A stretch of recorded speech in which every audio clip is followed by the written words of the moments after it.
नमस्कार दोस्तों, स्वागत है आपका हमारे YouTube चैनल एग्जामोफोबिया में। जैसा आप लोग जानते हैं कि हमारे चैनल के माध्यम से आपको विभिन्न संस्थानों के मॉडल टेस्ट पेपर सॉल्व होकर मिल रहे हैं, तो इसी के तहत हम लोग अब तक दृष्टि, संस्कृति, ध्येय और विजन IAS संस्थान के मॉडल टेस्ट पेपर सॉल्व कर रहे थे, जिसमें हम लोगों ने अब तक संस्कृति के 3 मॉडल टेस्ट पेपर सॉल्व कर लिए हैं, जो आप हमारे चैनल के माध्यम से प्राप्त कर सकते हैं। इसके अलावा आज हम लोग देखेंगे संस्कृति IAS संस्थान का अगला मॉडल टेस्ट पेपर संख्या 4। ठीक है मित्रों, स्टार्ट करते हैं।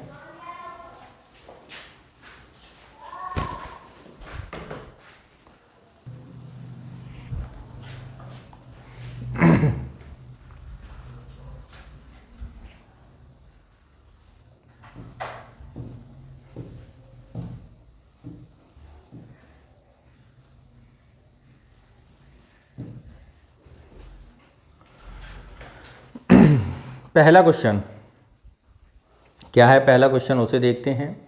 निम्नलिखित युग्मों पर विचार कीजिए। एक तरफ अधिनियम है, दूसरी तरफ प्रावधान है, यानी ये प्रावधान आपको बताने हैं किस में कौन कौन से बातें कही गई थीं।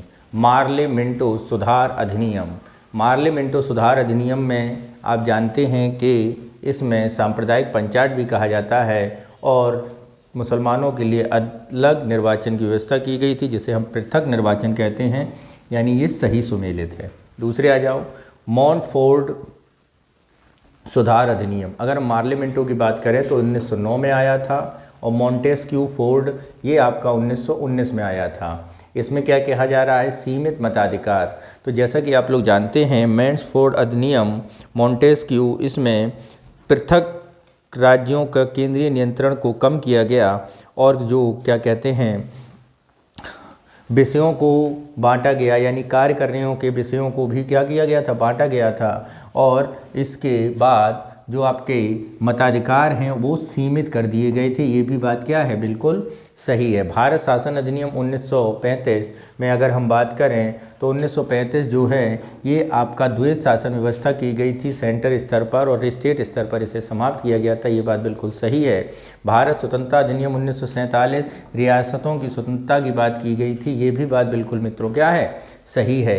यानी यहाँ पर जो चारों बातें कही गई हैं वो बिल्कुल क्या है? सही हैं। तो यहाँ पर जो हमारा ऑप्शन होगा वो कौन सा सही होगा? केवल 1, केवल 2, केवल 3, केवल 4, यानी ऑप्शन डी जो है हमारा सही होगा। नेक्स्ट चलते हैं क्वेश्चन नंबर 2 पर। क्या है 2? उसे समझते हैं। निम्नलिखित में से कितने संविधान की उद्देशिका में शामिल हैं? यानी जो प्रस्तावना है उसमें क्या है? उसमें आर्थिक न्याय, धार्मिक न्याय, राजनीतिक एकता, अवसर की समानता। तो जैसा कि आप लोग जानते हैं, हम भारत के लोग भारत को एक संपूर्ण संप्रभुत्व गणतांत्रिक लोकतांत्रिक राज्य बनाने के लिए तथा इनके समस्त नागरिकों में न्याय देने के लिए जो न्याय क्या हैं? 2 प्रकार के हैं। एक आपका आर्थिक न्याय और आपका सामाजिक न्याय, यानी यहाँ पर आर्थिक न्याय की बात की गई है। ठीक है, किसकी बात की गई है? आर्थिक न्याय की बात की गई है। समानता पे अगर हम बात करें तो यहाँ पर समानता की भी बात क्या की गई है? की गई है। क्या? समानता की भी बात, अवसर की समानता की बात यहाँ पर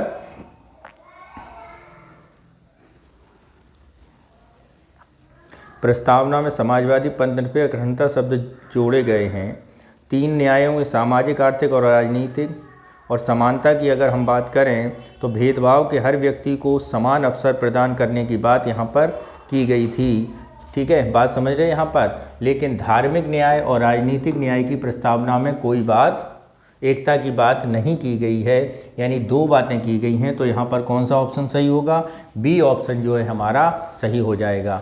नेक्स्ट चलते हैं क्वेश्चन नंबर 3 पर। क्या है क्वेश्चन नंबर 3? इसे देखते हैं हम लोग। क्या कह रहा है? भारत में नागरिकता के संदर्भ में निम्नलिखित कथनों पर विचार कीजिए। संविधान के भाग 3 में नागरिकता संबंधी प्रावधानों का उल्लेख किया गया है। भारत में नागरिकता केवल जन्म से अर्जित की जा सकती है। नागरिकता व्यक्ति और राज्य के बीच संबंध को दर्शाती है। नीचे दिए गए कूट का प्रयोग कर सही उत्तर चुनिए। तो यहाँ पर बात की जा रही है किसके बारे में? भारत में नागरिकता के संदर्भ में बतानी है। संविधान के भाग 3 में नागरिकता के संबंधी सभी प्रावधानों का उल्लेख है। यदि हम बात करें नागरिकता के संबंध में तो मित्रों नागरिकता जो है वो पार्ट 3 में नहीं है, बल्कि इसको पार्ट 2 में दिया गया है। किसमें? 2 में। 3 में तो आपके फंडामेंटल राइट है। ठीक है। भारत में नागरिकता केवल जन्म से अर्जित की जाती है। यदि हम बात करें भारत में नागरिकता जन्म से ही अर्जित की जाती है, ये बात बिल्कुल गलत है। हम नागरिकता आवेदन द्वारा, प्रार्थना पत्र द्वारा भी अर्जित कर सकते हैं। दूसरा, नागरिकता व्यक्ति और राज्य के बीच का संबंध को दर्शाती है, ये बात बिल्कुल सही है। नागरिकता जो है व्यक्ति और राज्य के बीच के संबंध को दर्शाती है। तो यहाँ पर कौन सा स्टेटमेंट सही होगा? तो यहाँ पर स्टेटमेंट 3 सही है, यानी ऑप्शन डी हमारा सही होगा। नेक्स्ट चलते हैं क्वेश्चन नंबर 4। मूल अधिकारों के संदर्भ में निम्नलिखित कथनों पर विचार कीजिए। करिए विचार और हमें भी बताइए क्या कह रहा है मूल अधिकार। मूल अधिकारों के संदर्भ में निम्नलिखित विचारों कीजिए। भाषा और संस्कृति के संरक्षण का अधिकार, शिक्षण संस्थाओं में धार्मिक शिक्षा की स्वतंत्रता, धार्मिक मामलों का प्रबंधन,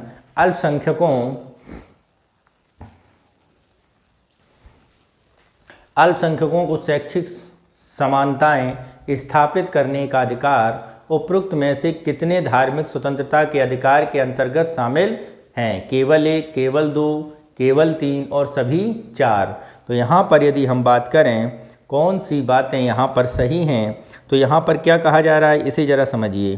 पहला स्टेटमेंट, मूल अधिकारों के बाद भाषा और संस्कृति के संरक्षण का अधिकार आपके फंडामेंटल राइट में दिया गया है या नहीं दिया गया, ये आप बताइए। तो आप लोग जानते हैं संस्कृति के संबंधी आपको अधिकार दिया गया है। संस्कृति और शिक्षा के संबंधी आर्टिकल 29 और 30 में बोला गया है। ठीक है।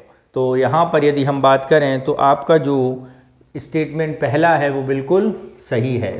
ठीक है। दूसरा, धार्मिक मामलों का प्रबंधन,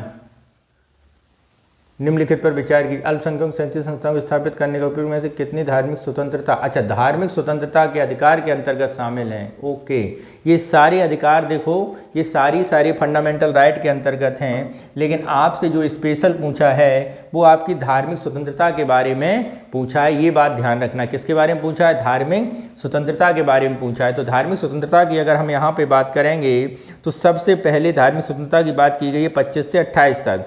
तो जो आपका 25 है, सभी व्यक्तियों को अंतःकरण क्या करना, अपनी स्वतंत्रता का अंतःकरण, धर्म का पालन करने की स्वतंत्रता है। धार्मिक मामले के प्रबंधन करने की स्वतंत्रता है आर्टिकल 26 में।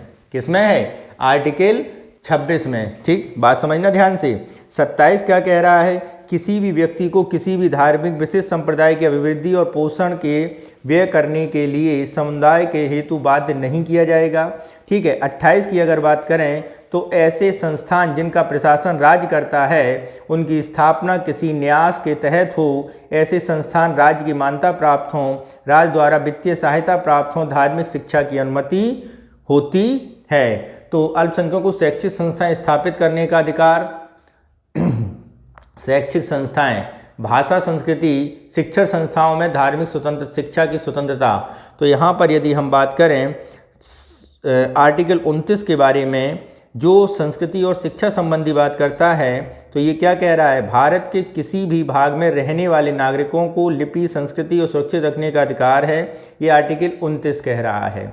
यानी ये जो आपका स्टेटमेंट 1 है वो 29 को लेके हुए चलता है। सभी अल्पसंख्यकों को अपनी रुचि और शिक्षा संस्थाओं की स्थापना और प्रशासन, ये आपका आर्टिकल 30 है, ये आपका आर्टिकल 29 है। ठीक है। और आर्टिकल 28 के अंतर्गत ये बात चली जाएगी।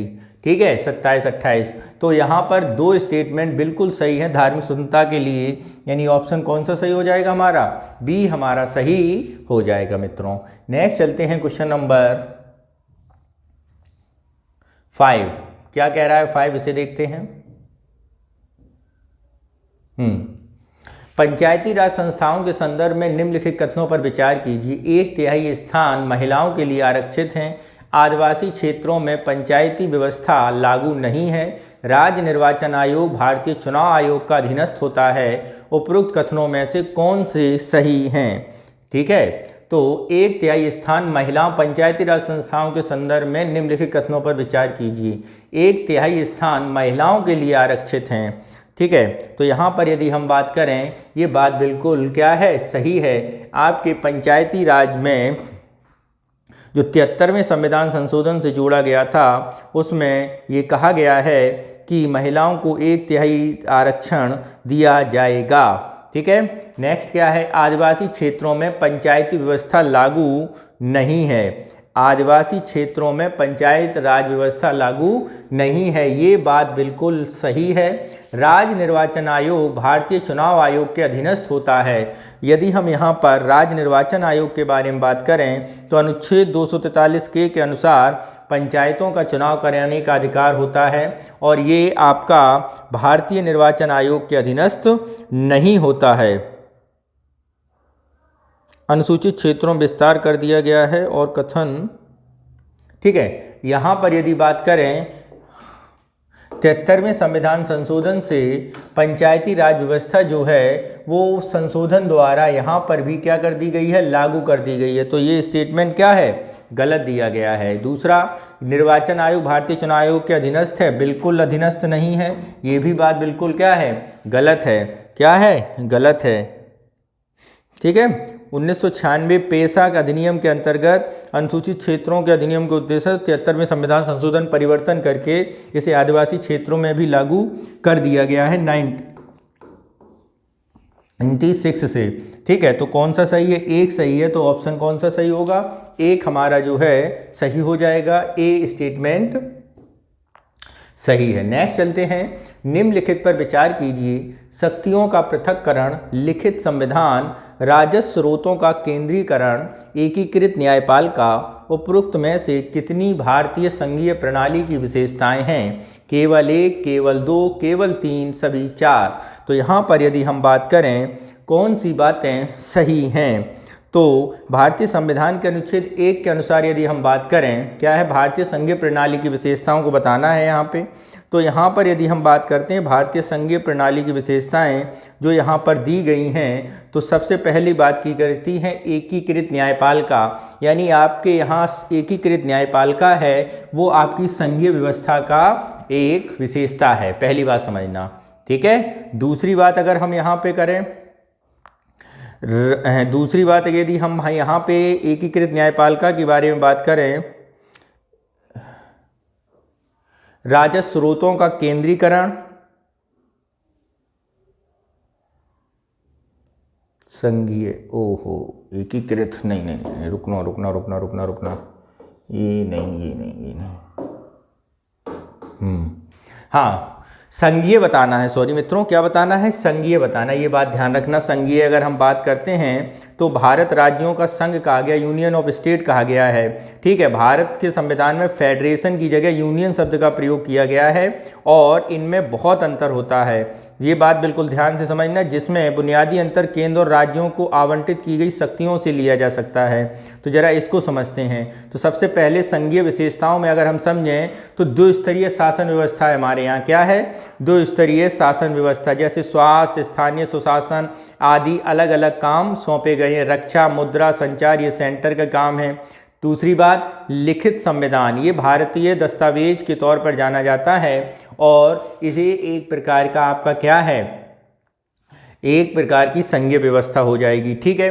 दूसरी बात अगर हम करें, शक्तियों को बंटवारा, जो समवर्ती सूची है वो बंटवारा किया गया है, वो चीज़ें क्या हैं आपकी संघीय व्यवस्था के बारे में बताते हैं। यानी केंद्र और राज्यों के बीच अलग अलग कार्यों का स्पष्ट वर्गीकरण करना ही एक तरह से मोटा मोटा आप समझ लीजिए संघीय व्यवस्था के अंतर्गत आता है। और जहाँ पर आपको सुप्रीमेरिटी दिखे, सुपरलिटी दिखे संघ की, वो व्यवस्था एकात्मक के अंतर्गत आती है। तो ये जो 2 व्यवस्थाएं हैं ये आपकी क्या हैं, संघीय व्यवस्था के उदाहरण हैं, संघीय व्यवस्था के उदाहरण हैं। और ये जो 2 व्यवस्थाएं हैं ये आपकी क्या है, एकात्मक व्यवस्था के उदाहरण हैं। किसके हैं, एकात्मक व्यवस्था के उदाहरण हैं। तो यहाँ पर कितने सही हैं, 2 सही बन रहे हैं। तो ऑप्शन क्या हो जाएगा, बी इसका ऑप्शन हो जाएगा। ठीक है मित्रों।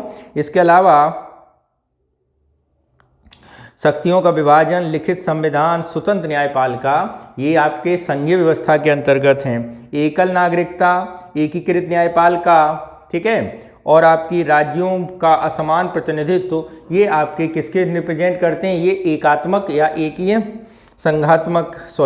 एकात्मक विशेषताओं के तौर पे जानी जाती हैं। नेक्स्ट चलते हैं क्वेश्चन नंबर 7 पर। क्या कह रहा है 7, इसे समझते हैं। निम्नलिखित में से कौन सा विषय संविधान की समवर्ती सूची में शामिल है? शिक्षा, कृषि, ट्रेड यूनियन, सिंचाई और वन। नीचे दिए गए कूट का प्रयोग कर सही उत्तर जो है वो चुनना है। केवल 1 और 2, 2 और 4, 1 3 5, 1 2 3 4 5। तो यहाँ पर क्या बताना है? समवर्ती सूची के संबंधित विषय को क्या करना है? बताना है अगर हमें। तो समवर्ती सूची के विषय के अगर हम बारे में बात करेंगे तो समवर्ती सूची के जो विषय हैं मित्रों, वो विषय कौन कौन से हैं? शिक्षा संघ और राज्य दोनों में बांटी गई है, ठीक है। और उसके बाद आपकी ट्रेड यूनियन, ये भी आपकी समवर्ती सूची का विषय है। तीसरा आपका वन, ये भी आपका समवर्ती सूची का विषय है। ये जो दो विषय यहाँ पर दिए गए हैं ये आपके राज्य सूची के विषय हैं। किसके हैं? राज्य सूची के विषय हैं, कृषि और सिंचाई। तो कितने विषय हो रहे हैं? 1 और 3 और 5, यानी 1 2 2 4 2 5 1 3 5, यानी ऑप्शन कौन सा सही हो जाएगा? सी जो है हमारा सही हो जाएगा। नेक्स्ट चलते हैं क्वेश्चन नंबर 8 पर। क्या कह रहा है 8, उसे समझते हैं।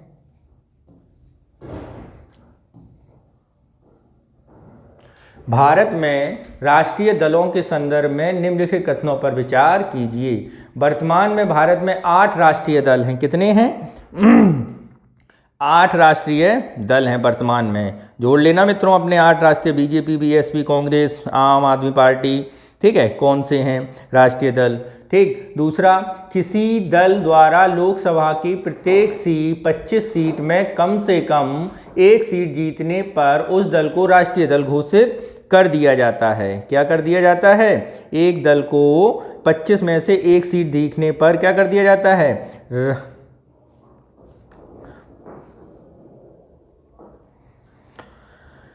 ठीक है। दूसरा, किसी दल ने विधानसभा चुनाव में कुल वैध मतों का कम से कम 6% और 4 सीटें प्राप्त की हों।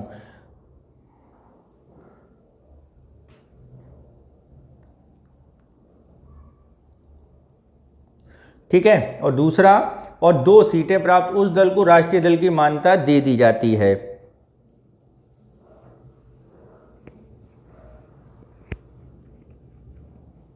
ठीक। तो यदि हम यहाँ पर देखें कि वर्तमान समय में पहली बात भारत में कितने हैं?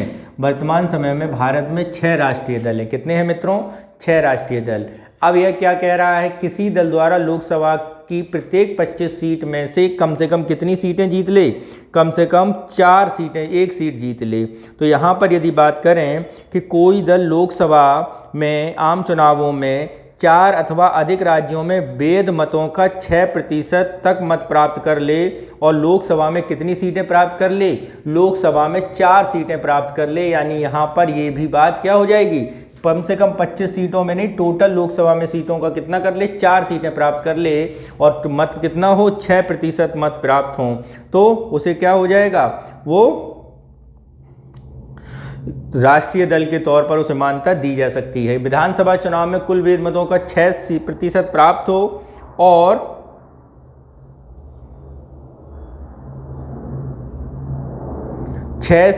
कम से कम किसी दल को विधानसभा चुनाव में कुल वैध मतों का 6% प्राप्त हो और कम से कम और 2 सीटें नहीं, यहाँ पर अगर हम सीटों के बारे में बात करें तो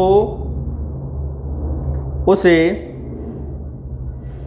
कम से कम 4 सीटें जीतने की बात होती है। यहाँ पर ये भी क्या हो जाएगी? गलत हो जाएगा, यानी कोई भी यहाँ पर सही जो है नहीं है। नेक्स्ट चलते हैं क्वेश्चन नंबर क्या है 9। अपनी पसंद के व्यक्ति से विवाह करने का अधिकार का संरक्षण निम्नलिखित में से किसके तहत शामिल है? अपनी पसंद के, option A 15, article 15, article 19, article 21 और आर्टिकल 29। तो अपनी पसंद के विवाह करने का अधिकार किससे दिया गया है? ये मित्रों दिया गया है आर्टिकल 21 से, जो राइट टू लाइफ है यानी जीवन का अधिकार है। तो अपनी पसंद का जीवन साथी चुनने का अधिकार सुप्रीम कोर्ट के अनुसार किसके दिया गया है? किस आर्टिकल के अंतर्गत? आर्टिकल 21 के अंतर्गत मित्रों दिया गया है साथियों। नेक्स्ट चलते हैं क्वेश्चन नंबर 10। क्या कह रहा है? ये कुछ संवैधानिक प्रावधान हैं और इधर स्रोत दिए गए हैं। लोकसभा के अध्यक्ष के पद, ब्रिटेन, न्यायपालिका, पुनरावलोकन, USA, अवशिष्ट शक्तियां, आयरलैंड, राज्य के नीति निदेशक तत्व, कनाडा। उपरोक्त में से कितने युग्म सही सुमेलित हैं? केवल 1, केवल 2, केवल 3, सभी 4। तो यहाँ पर यदि हम बात करें कितने युग्म सही सुमेलित हैं, यहाँ पर ये बात की जाएगी। तो यदि हम यहाँ पर बात करते हैं लोकसभा अध्यक्ष का पद, न्यायपालिका न्यायिक पुनरावलोकन, अवशिष्ट शक्तियाँ, राज्य के नीति निदेशक तत्व, तो लोकसभा अध्यक्ष का पद जो हमने लिया है, यहाँ पर यदि हम बात करें किस से हमने क्या लिया है इसे बताना है। तो लोकसभा अध्यक्ष का पद हमने ब्रिटेन से लिया है, ये बात क्या है, बिल्कुल सही है। न्यायिक पुनरावलोकन के बारे में बात करें तो न्यायिक पुनरावलोकन हमने न्यूयॉर्क से यूएसए से लिया है, ये भी बात बिल्कुल सही है। अवशिष्ट शक्तियों के बारे में यदि हम बात करें तो अवशिष्ट शक्तियां जो हैं वो हमने किससे ली हैं, वो हमने ली हैं कनाडा से। किससे ली हैं, कनाडा से अवशिष्ट शक्तियां, ठीक है। ये हमने किससे लिया है, कनाडा से लिया है, पहली बात ये समझ जाइए। राज्य के नीति निदेशक तत्व तो हमने आयरलैंड से लिए हैं, यानी ये दोनों जो हैं वो हमारे सुमेलित नहीं हैं, बात समझना ध्यान से। तो यहाँ पर कितने सुमेलित हैं, पहला और दूसरा यानी 2 सुमेलित हैं, यानी ऑप्शन बी जो है हमारा सही हो जाएगा। नेक्स्ट चलते हैं क्वेश्चन नंबर 11 पर। क्या कह रहा है 11, इसे देखते हैं। अधिकार के संदर्भ में निम्नलिखित कथनों पर विचार कीजिए। यह राज्य के विरुद्ध नागरिकों के दावे हैं, राज्य के विरुद्ध नागरिकों के दावे हैं अधिकार, बिल्कुल ये बात क्या है 16 आने सच है, क्योंकि सुप्रीम कोर्ट अगर आपको कोई सरकार कोई राज्य मूल अधिकार नहीं दे रही है, उनका पालन कराने में असमर्थ है, तो आपके मूल अधिकार छिन रहे हैं, तो आप उन मूल अधिकारों को लेने के लिए सुप्रीम कोर्ट हाई कोर्ट में अर्जी लगा सकते हैं। यानी सुप्रीम कोर्ट को आपके मूल अधिकारों का संरक्षक के तौर पर भी माना जाता है।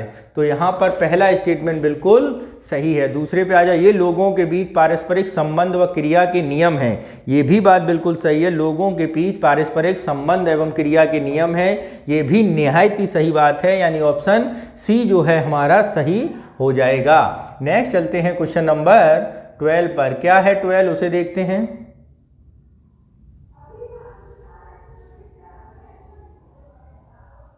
निम्नलिखित कथनों पर विचार कीजिए। राष्ट्रपति एवं उपराष्ट्रपति संसद के अभिन्न अंग हैं। राष्ट्रपति प्रत्येक वर्ष लोकसभा के प्रथम सत्र को संबोधित करता है। राष्ट्रपति संसद के दोनों सदनों की संयुक्त बैठक आहूत करता है। उपरोक्त में से कितने कथन सही हैं, केवल 1, केवल 2, सभी 3, कोई भी नहीं, ठीक है। राष्ट्रपति और उपराष्ट्रपति संसद का अभिन्न अंग है।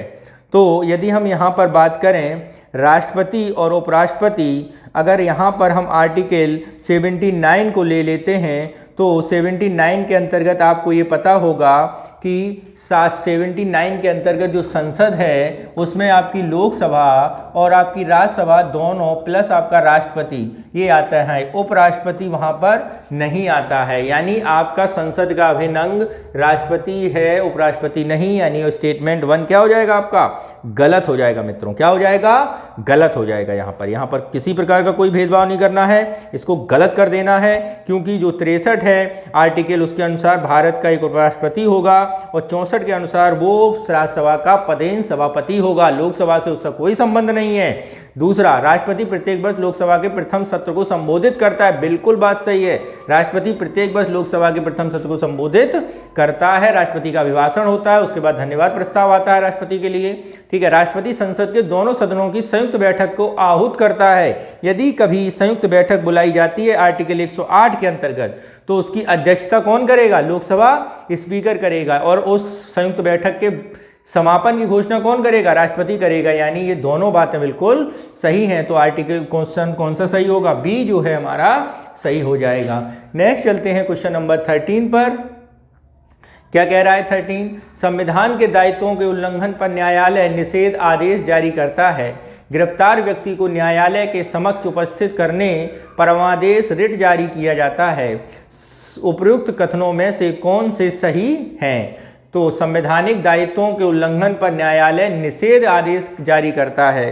तो यहाँ पर यदि हम बात करें, न्यायालय संवैधानिक दायित्वों के उल्लंघन पर न्यायालय निषेध आदेश जारी करता है, ये बात गलत है, क्योंकि 32 में मूल अधिकारों पर अगर ऐसा होता है तब न्यायालय ऐसा जारी करता है। तो पहली बात क्या हो जाएगी, गलत हो जाएगी। गिरफ्तार व्यक्ति को न्यायालय के समक्ष उपस्थित करने के लिए परमादेश जारी रिट जारी किया जाता है। गिरफ्तार करने के लिए परमादेश, अगर हम रिट के बारे में बात करें तो 5 रिटें जारी की जाती हैं। उसमें परमादेश जो है आपका मेमेंडस, वो गिरफ्तार के लिए जारी नहीं किया जाता है। ये बात भी क्या है, बिल्कुल गलत है। क्या है?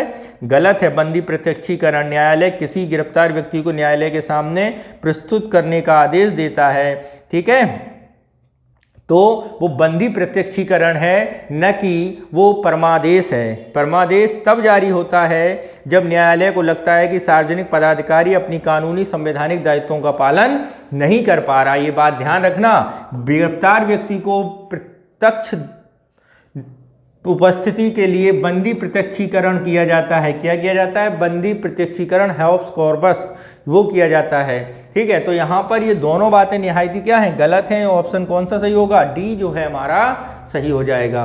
नेक्स्ट चलते हैं क्वेश्चन नंबर 14 पर। क्या है क्वेश्चन नंबर 14? देखते हैं। राष्ट्रीय मानवाधिकार आयोग के संदर्भ में निम्नलिखित कथनों पर विचार कीजिए। यह एक संवैधानिक निकाय है। यह वार्षिक रिपोर्ट केंद्र सरकार के समक्ष प्रस्तुत करता है। यह न्यायालय में लंबित मानवाधिकार से संबंधित किसी कार्रवाई में हस्तक्षेप कर सकता है। राष्ट्रीय मानवाधिकार से संबंधित क्वेश्चन है, जरा इसको देखते हैं कौन सा इसमें सही होगा। तो यह एक संवैधानिक निकाय है। तो पहली बात तो ये समझ जाओ, यह एक संवैधानिक निकाय नहीं है, क्योंकि इसे कॉन्स्टिट्यूशनल में कहीं भी आपने पढ़ा नहीं होगा। आपने कैग पढ़ा होगा, सुप्रीम कोर्ट पढ़ा होगा, आपने और सारे संगठन पढ़े हो सकते हैं, लेकिन कहीं भी आपने ह्यूमन कमीशन नहीं पढ़ा था। यानी ये आपका संवैधानिक पद नहीं है, संवैधानिक निकाय नहीं है। पहली बात गलत। दूसरा, यह वार्षिक रिपोर्ट केंद्र सरकार के समक्ष प्रस्तुत करे, ये बात बिल्कुल सही है। वार्षिक रिपोर्ट केंद्र सरकार समझ प्रस्तुत करता है, ठीक है, ये बात क्या है, बिल्कुल सही है। तीसरी बात अगर हम देखें, तीसरी क्या कह रहा है, यह न्यायालय में लंबित मानवाधिकार संबंधित किसी कार्रवाई में हस्तक्षेप कर सकता है। तो ये बिल्कुल बात सही है, खुद किसी सजा नहीं दे सकता। आयोग का कार्य मानवाधिकार उल्लंघन करने वाले किसी मामले में स्वतंत्र और विश्वसनीय जांच करना है, लेकिन न्यायालय में लंबित मामले पर ये अपनी कार्रवाई हस्तक्षेप कर सकता है। ये भी बात बिल्कुल सही है। तो उपयुक्त में से कितने कथन सही नहीं है, यहाँ पर ध्यान देना, कितने कथन सही नहीं है। तो एक कथन सही नहीं है, तो वो ही हमारा आंसर हो जाएगा ए। नेक्स्ट चलते हैं क्वेश्चन नंबर 15 पर। क्या है, निम्नलिखित में से किसके अंतर्गत अस्पृश्यता के विरुद्ध संरक्षण का समाविष्ट किया गया है? शोषण के विरुद्ध अधिकार, समता का अधिकार, संवैधानिक उपचार का अधिकार, स्वतंत्रता का अधिकार। तो यहाँ पर यदि हम बात करें कि इसके अंतर्गत अस्पृश्यता के विरुद्ध संरक्षण को समाविष्ट किया गया है, शोषण के विरुद्ध अधिकार, समता का अधिकार, संवैधानिक उपचार का अधिकार, स्वतंत्रता का अधिकार। तो यहाँ पर यदि हम बात करें कौन सा ऑप्शन यहाँ पे सही होगा, तो ये सही होगा आपका समता का अधिकार। ऑप्शन बी जो है हमारा सही हो जाएगा, समता का अधिकार। नेक्स्ट चलते हैं क्वेश्चन नंबर 16 पर।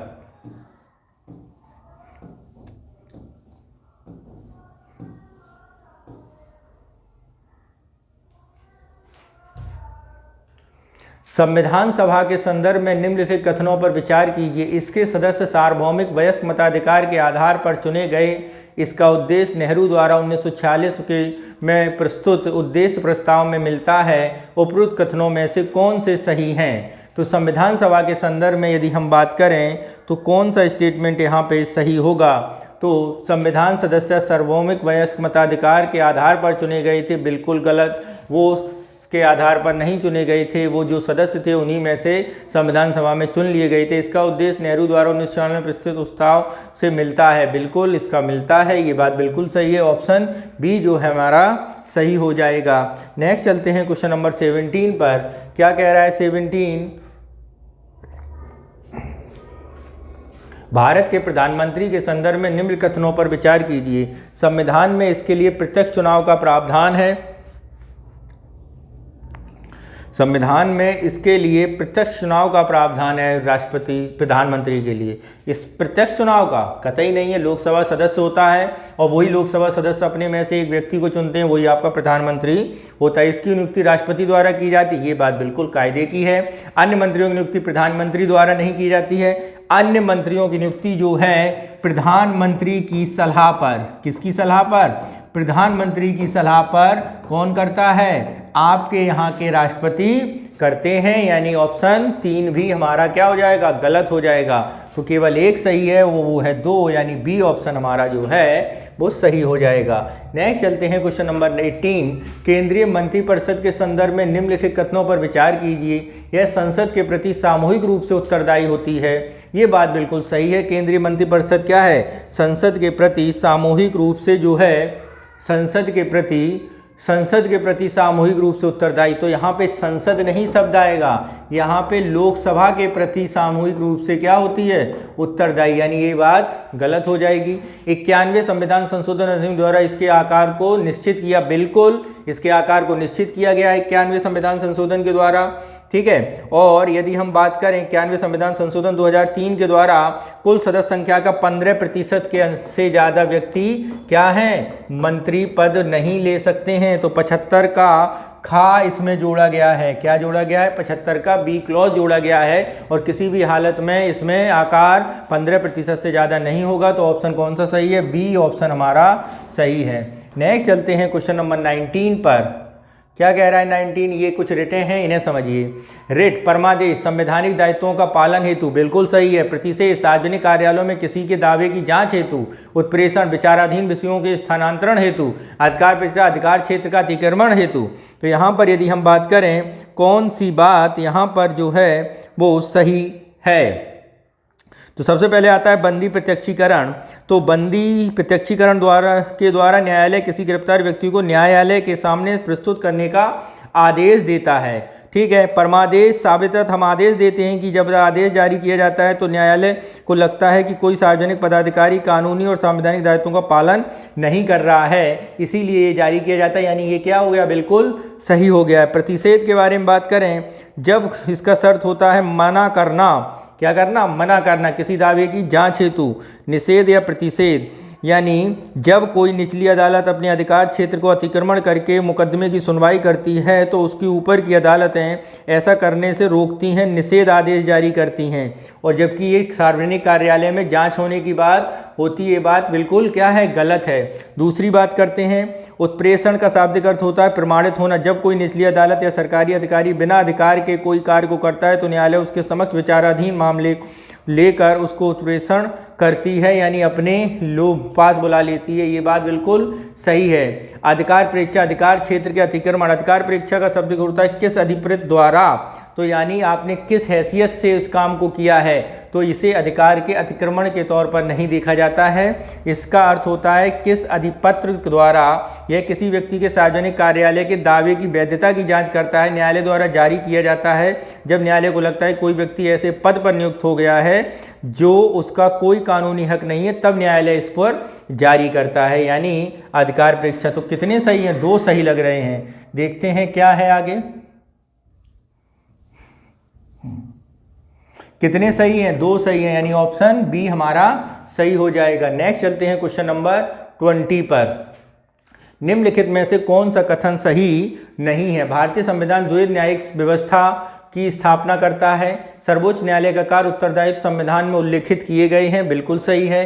अनुच्छेद 137 के तहत उच्चतम न्यायालय के निर्णय पुनरावलोकन कर सकता है, बिल्कुल सही है। उच्चतम न्यायालय संविधान द्वारा तय की गई सीमा में ही कार्य करता है, ये भी बात बिल्कुल सही है। अगर हम पहले की बात करें, द्वैध न्यायिक व्यवस्था की स्थापना करता है, तो भारतीय संविधान एकीकृत न्यायिक व्यवस्था की स्थापना करता है। किसकी करता है, एकीकृत न्याय व्यवस्था की स्थापना करता है। ये बात क्या है, गलत है, और यही हमारा आंसर हो जाएगा। नेक्स्ट चलते हैं क्वेश्चन नंबर 21।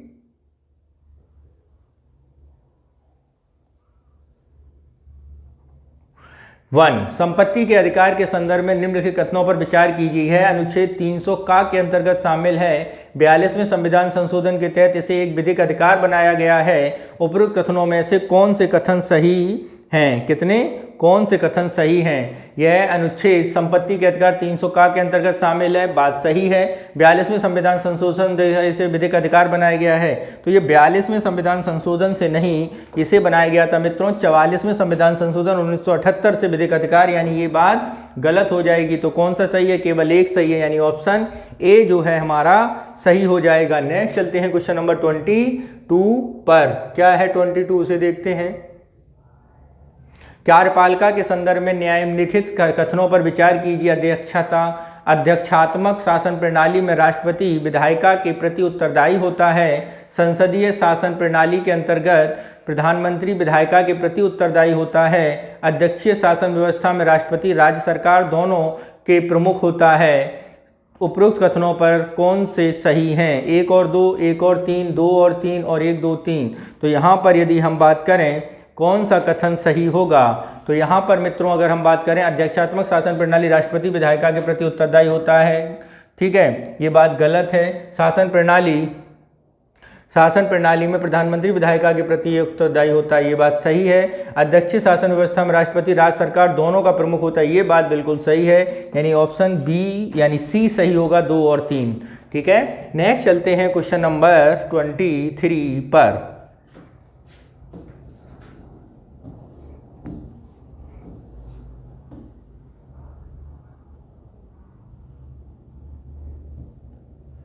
क्या है? भारतीय निर्वाचन के संदर्भ में निम्नलिखित कथनों पर विचार कीजिए। मुख्य निर्वाचन आयुक्त को अन्य निर्वाचन आयुक्तों की तुलना में अधिक शक्तियां प्रदान की गई हैं। मतगणना प्रक्रिया न्यायपूर्ण नहीं होने पर आयोग दोबारा मतगणना की अनुमति दे सकता है, ठीक है।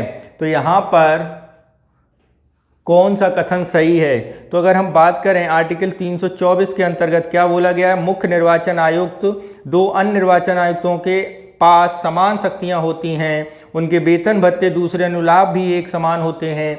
यानी पहली बात बिल्कुल क्या है? गलत है। मतगणना न्यायपूर्ण नहीं होने पर आयोग दोबारा मतगणना की अनुमति दे सकता है, ये बात बिल्कुल सही है। तो ऑप्शन कौन सा सही होगा? बी जो है हमारा सही हो जाएगा। नेक्स्ट चलते हैं क्वेश्चन नंबर 24।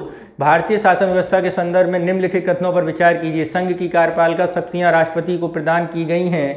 भारत में राष्ट्रपति का निर्वाचन अप्रत्यक्ष तरीके से किया जाता है। केवल लोकसभा में महाभियोग के द्वारा राष्ट्रपति के पद से हटाया जा सकता है। उपरोक्त में से कितने कथन जो हैं वो सही हैं? केवल 1, केवल 2, सभी 3 और डी कोई भी नहीं।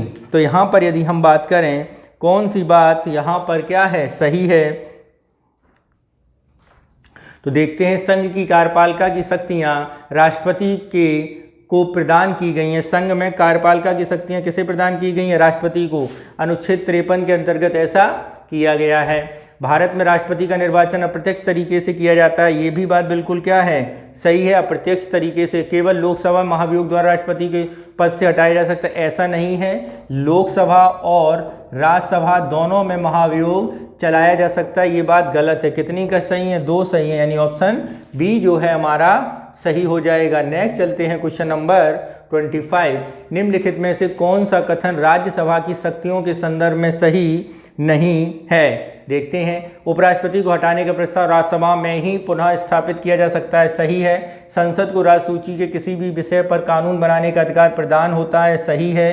राष्ट्रपति को निर्वाचन महाभियोग उसकी शक्तियां लोकसभा में समान है, सही है, ठीक है। अविश्वास प्रस्ताव के माध्यम से कार्यपालिका पर नियंत्रण स्थापित करती है। अविश्वास प्रस्ताव के माध्यम से कार्यपालिका पर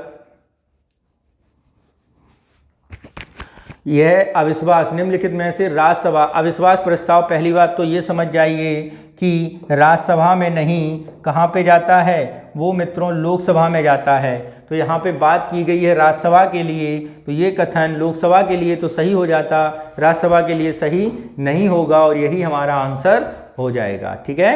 नेक्स्ट चलते हैं क्वेश्चन नंबर 26। क्या है?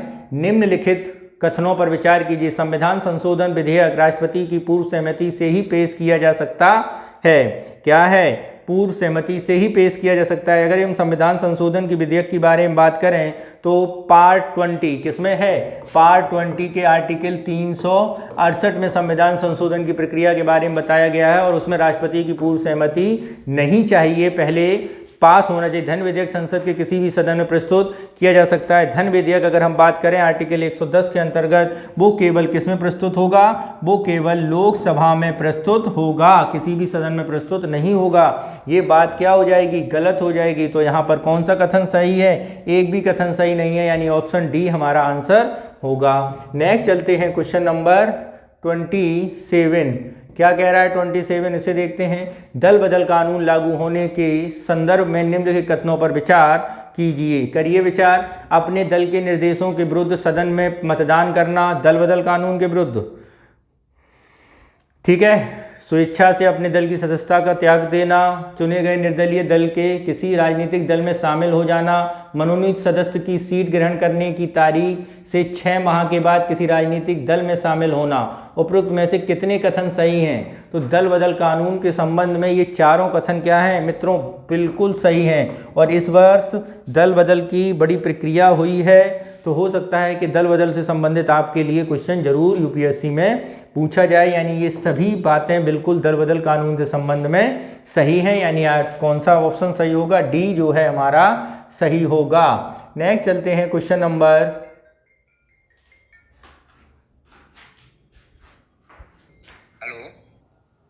ठीक है, आगे देखते हैं। मूल अधिकार राज्य के नीति निदेशक तत्व उद्देश्य का मूल कर्तव्य।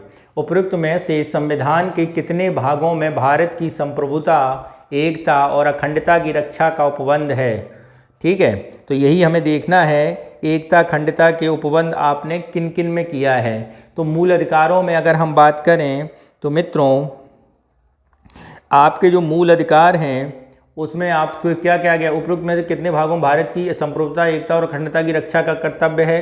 तो मूल कर्तव्य में किया गया है, ठीक है।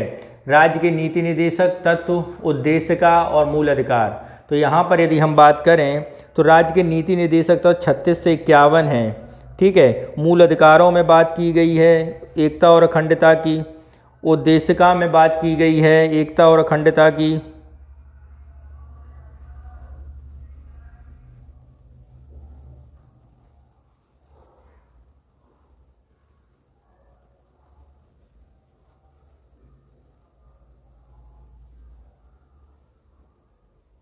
ठीक है।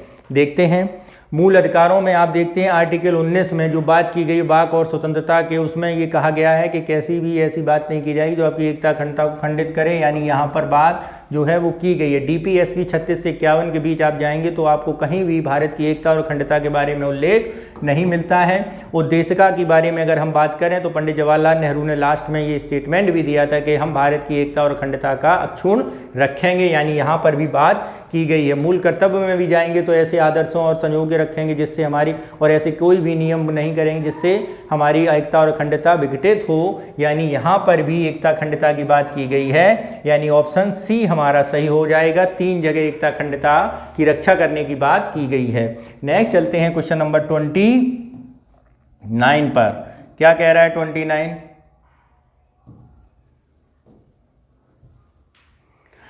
सर्वोच्च न्यायालय के न्यायाधीश के संदर्भ में निम्नलिखित कथनों पर विचार कीजिए। इनको कदाचार के आधार पर पद से हटाया जा सकता है। इनकी नियुक्ति कार्यपालिका की भूमिका है। हटाने की नियुक्ति शक्ति विधायिका के पास है। भारत की मुख्य न्यायाधीश की नियुक्ति को में प्रायः वरिष्ठ न्यायाधीश को वरीयता डी जाती है।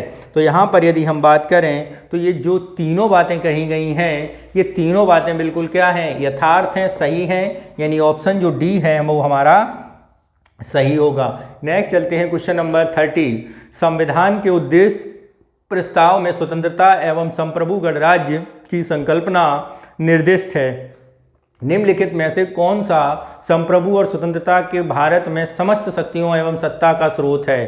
तो यदि आप बात करते हैं भारत की समस्त सत्ता और एकता का स्रोत जिसमें है, किसमें निहित है? कार्यपालिका में निहित है? बिल्कुल नहीं। कार्यपालिका भी जो है उसमें निहित नहीं। राष्ट्रपति में निहित है? बिल्कुल नहीं है। राष्ट्रपति में भी निहित नहीं है। न्यायपालिका में भी निहित नहीं है। आपकी सत्ता का केंद्र में कौन है? जनता है। कहते नहीं है जनता के लिए, जनता के लिए, जनता द्वारा, जनता के लिए और चुनी गई सरकार। तो यही चीज़ किसमें निहित है? जनता में निहित है। नेक्स्ट चलते हैं क्वेश्चन नंबर 31। राज्य की नीति के निर्देशक तत्वों के संदर्भ में निम्नलिखित कथनों पर विचार कीजिए। ये उच्च न्यायालय द्वारा प्रवर्तनीय हैं। अगर हम डीपीएसपी के बारे में बात करें तो डीपीएसपी मित्रों कतई ही आपकी उच्च न्यायालय इसके द्वारा परिवर्तनीय नहीं है। किसी भी न्यायालय द्वारा आपकी डीपीएसपी परिवर्तनीय नहीं है। ये सरकार के पोस्ट कोर्ट में जाती हैं, यानी सरकार को ऐसा अधिकार देती हैं। सरकार के द्वारा ही स्वेच्छा से ये लागू की जा सकती हैं, यानी ये परिवर्तनीय नहीं है। यानी इन्फोर्समेंट, यानी ये समझिए परिवर्तनीय का मतलब होता है कि क्या कोर्ट द्वारा इन्हें लागू कराया जा सकता है, तो मित्रों इन्हें कोर्ट के द्वारा लागू नहीं कराया जा सकता है। नेक्स्ट, इनका उद्देश्य अंतर्राष्ट्रीय शांति की स्थापना शामिल है। इनके उद्देश्यों में अंतर्राष्ट्रीय की शांति स्थापना शामिल है, बिल्कुल। आर्टिकल 36 से 51 में स्वतंत्रता न्याय की बात की गई है, कल्याणकारी राज्य की बात की गई है, और इस कल्याणकारी राज्य की बात में ये बात भी की गई है आर्टिकल 51 के अंतर्गत कि ऐसी काम को स्थापित किया जाएगा जिससे अंतर्राष्ट्रीय शांति स्थापित हो, यानी दूसरी बात बिल्कुल सही है, यानी ऑप्शन बी जो है हमारा सही हो जाएगा। नेक्स्ट चलते हैं क्वेश्चन नंबर 32 पर। क्या है 32, उसे समझते हैं। निम्नलिखित में से कितने उच्चतम न्यायालय के मौलिक अधिकारिता में शामिल हैं? 2 या अधिक राज्यों के बीच विवाद, रिट संबंधी अधिकार, राष्ट्रपति की सलाह देना, न्यायालय, भारत सरकार और राज्यों के बीच वाद विवाद। तो यहाँ पर यदि हम बात करें कितने हैं, तो न्यायालय के मौलिक अधिकार के संबंध में, तो मौलिक अधिकार के संबंध में यदि हम बात करें, मौलिक क्षेत्राधिकार, कुछ मुकदमों की सुनवाई सीधे सुप्रीम कोर्ट में हो जाए, ऐसे न्यायालय के क्या होते हैं? मौलिक अधिकार होते हैं। तो 2 या 2 से अधिक राज्यों के बीच विवाद होता है तो वो सीधा सुप्रीम कोर्ट में जाता है मित्रों। रिट संबंधी अधिकार, आप सुप्रीम कोर्ट के में डायरेक्ट जा सकते। रिट संबंधी अधिकार के बारे में यदि हम बात करें तो राष्ट्रपति को सलाह देना, ये भी उसका संवैधानिक अधिकार, मौलिक अधिकार के तौर पे नहीं है। भारत सरकार राज्यों के बीच विवाद, कोई राज्य और सरकार के बीच विवाद, ये भी आपका सुप्रीम कोर्ट का मौलिक अधिकार है। सर, रिट संबंधी अधिकार वो क्षेत्राधिकार के अंतर्गत आता है। ये क्या है? आपका क्षेत्राधिकार है। राष्ट्रपति को सलाह देना ये सलाहिक अधिकार है, यानी 2 अधिकार उसके मौलिक अधिकार के तौर पे आते हैं, यानी ऑप्शन बी हमारा यहाँ पर सही होगा। नेक्स्ट चलते हैं क्वेश्चन नंबर 33 पर।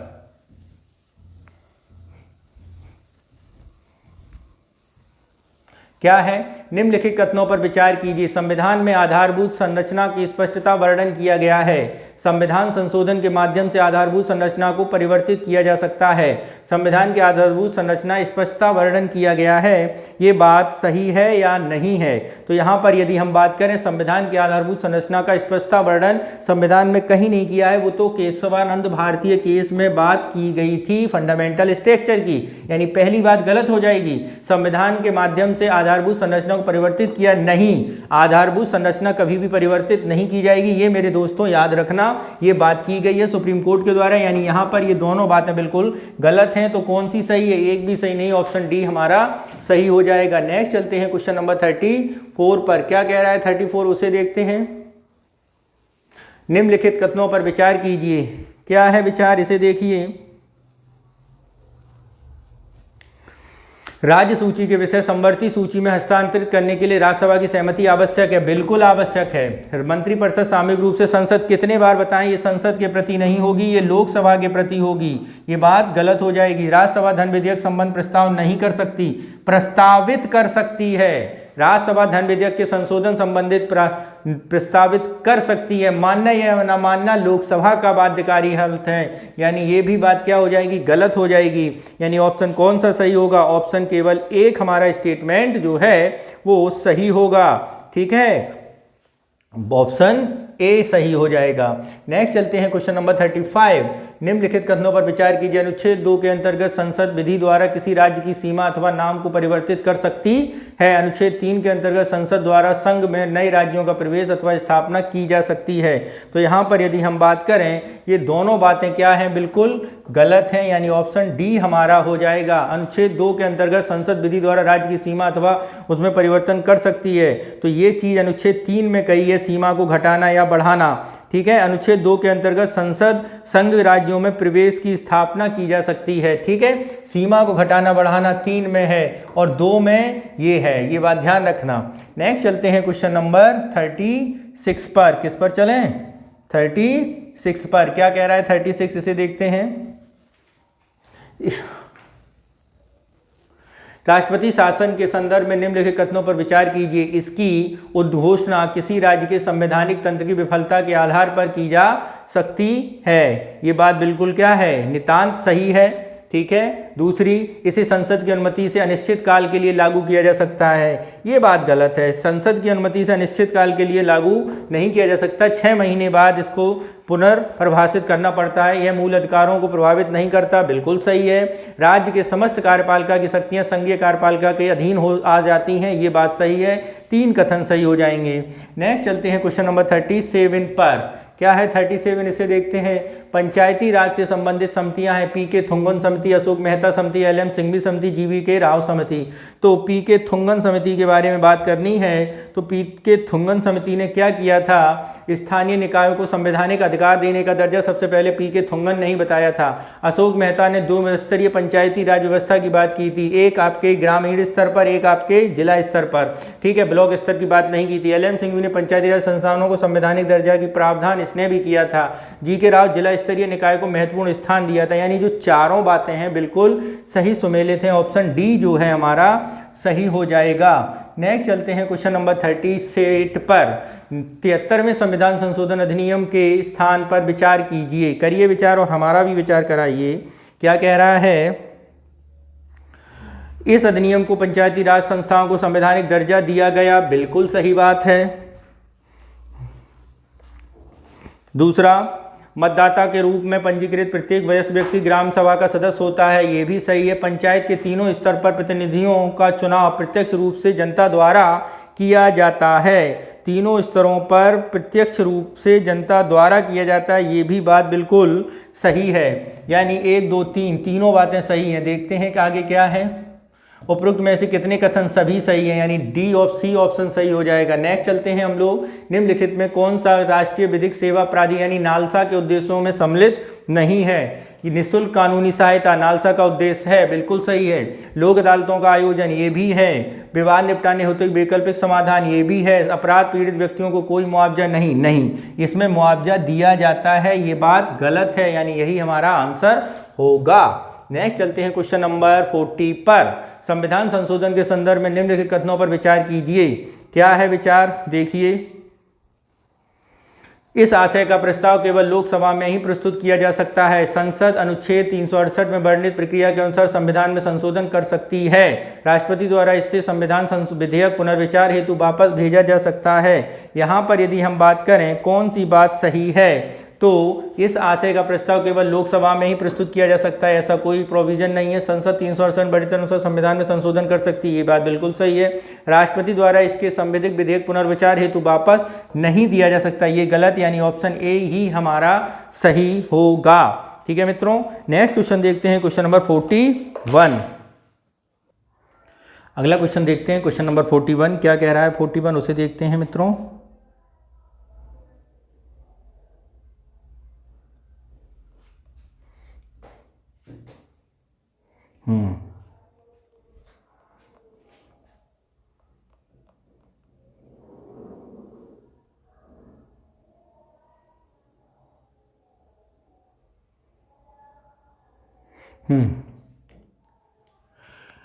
निम्नलिखित में कौन निःशुल्क विधिक सहायता सेवा प्राप्त करने हेतु पात्र है।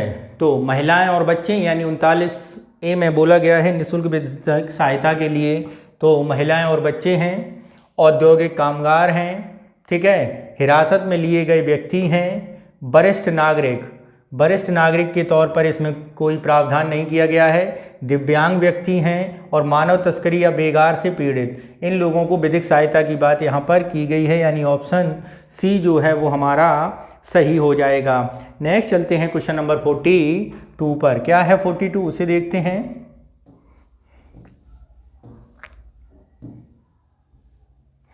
स्थानीय स्वशासन के संदर्भ में निम्नलिखित कथनों पर विचार कीजिए। क्या है विचार, बताइए विचार करके, पढ़िए इसे। इसमें 1/3 पद महिलाओं के लिए आरक्षित हैं, बिल्कुल बात सही है, 1/3 पद महिलाओं के लिए आरक्षित किए गए हैं इसमें। दूसरा, किसी व्यक्ति के लिए पंचायत सदस्य बनने की न्यूनतम आयु 21 वर्ष है, न कि 25 वर्ष, ये गलत है। 1/3 सीटें अनुसूचित जाति के लिए आरक्षित की गई हैं, अनुसूचित जाति के लिए 1/3 सीटें आरक्षित नहीं की गई हैं। ये बात गलत है, केवल एक सही ऑप्शन ए हमारा सही होगा। नेक्स्ट चलते हैं क्वेश्चन नंबर 43 पर। क्या कह रहा है 43, इसे देखते हैं।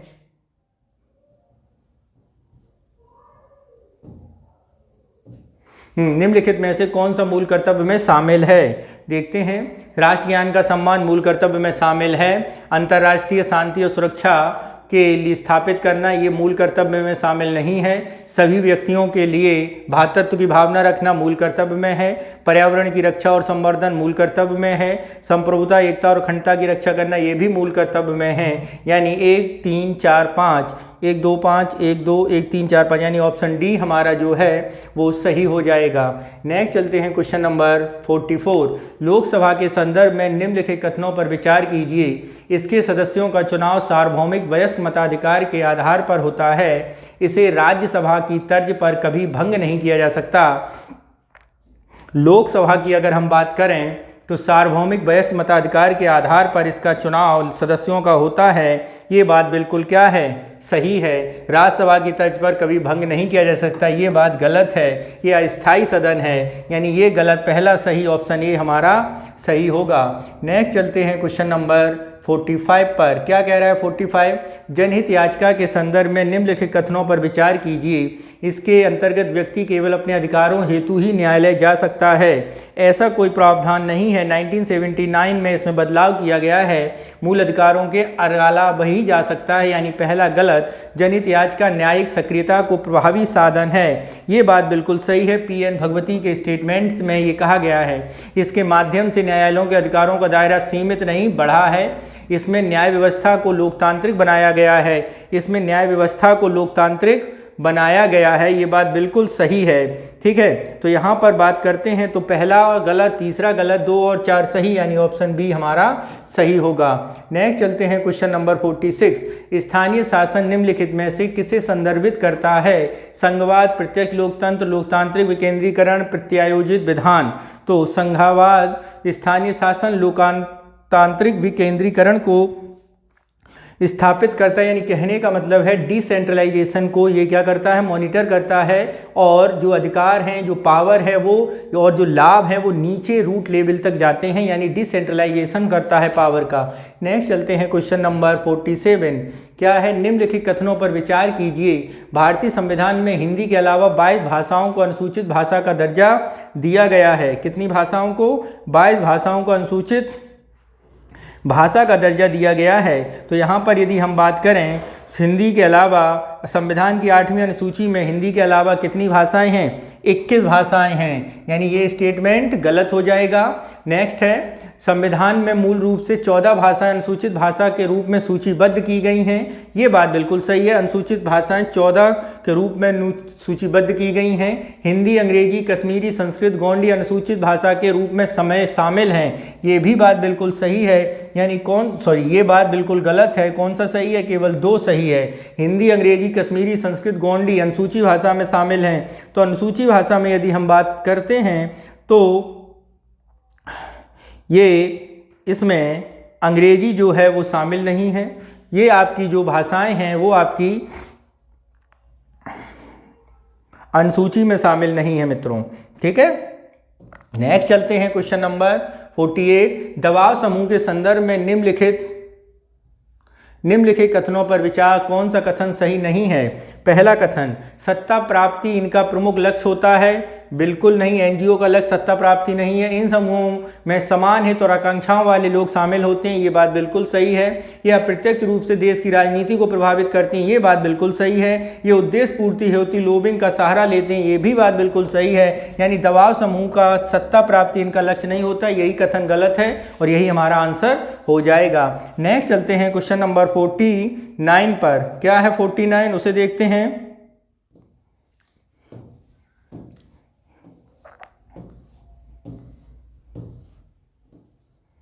निम्नलिखित कथनों पर विचार कीजिए। मूल अधिकार राज्य के नीति निदेशक तत्व देश का उपयुक्त में से कितने मानवाधिकारों के सार्वभौमिक घोषणा के सिद्धांतों को प्रतिबिंबित करते हैं? तो मानवाधिकारों के सार्वभौमिक सिद्धांत की घोषणाओं को ये तीनों प्रतिबिंबित करते हैं। ठीक है, अंतर केवल ये है, ये हम कोर्ट के द्वारा उपलब्ध किए जा सकते हैं, कोर्ट में चुनौती दे सकते हैं, ये कोर्ट द्वारा अपरिवर्तनीय हैं, यानी इन्हें कोर्ट में चुनौती नहीं दी जा सकती है, और उद्देशिका में इनको प्राप्ति करने के आदर्श को रिप्रेजेंट किया गया, यानी ऑप्शन सी हमारा जो है वो सही हो जाएगा। नेक्स्ट चलते हैं क्वेश्चन नंबर 50 पर।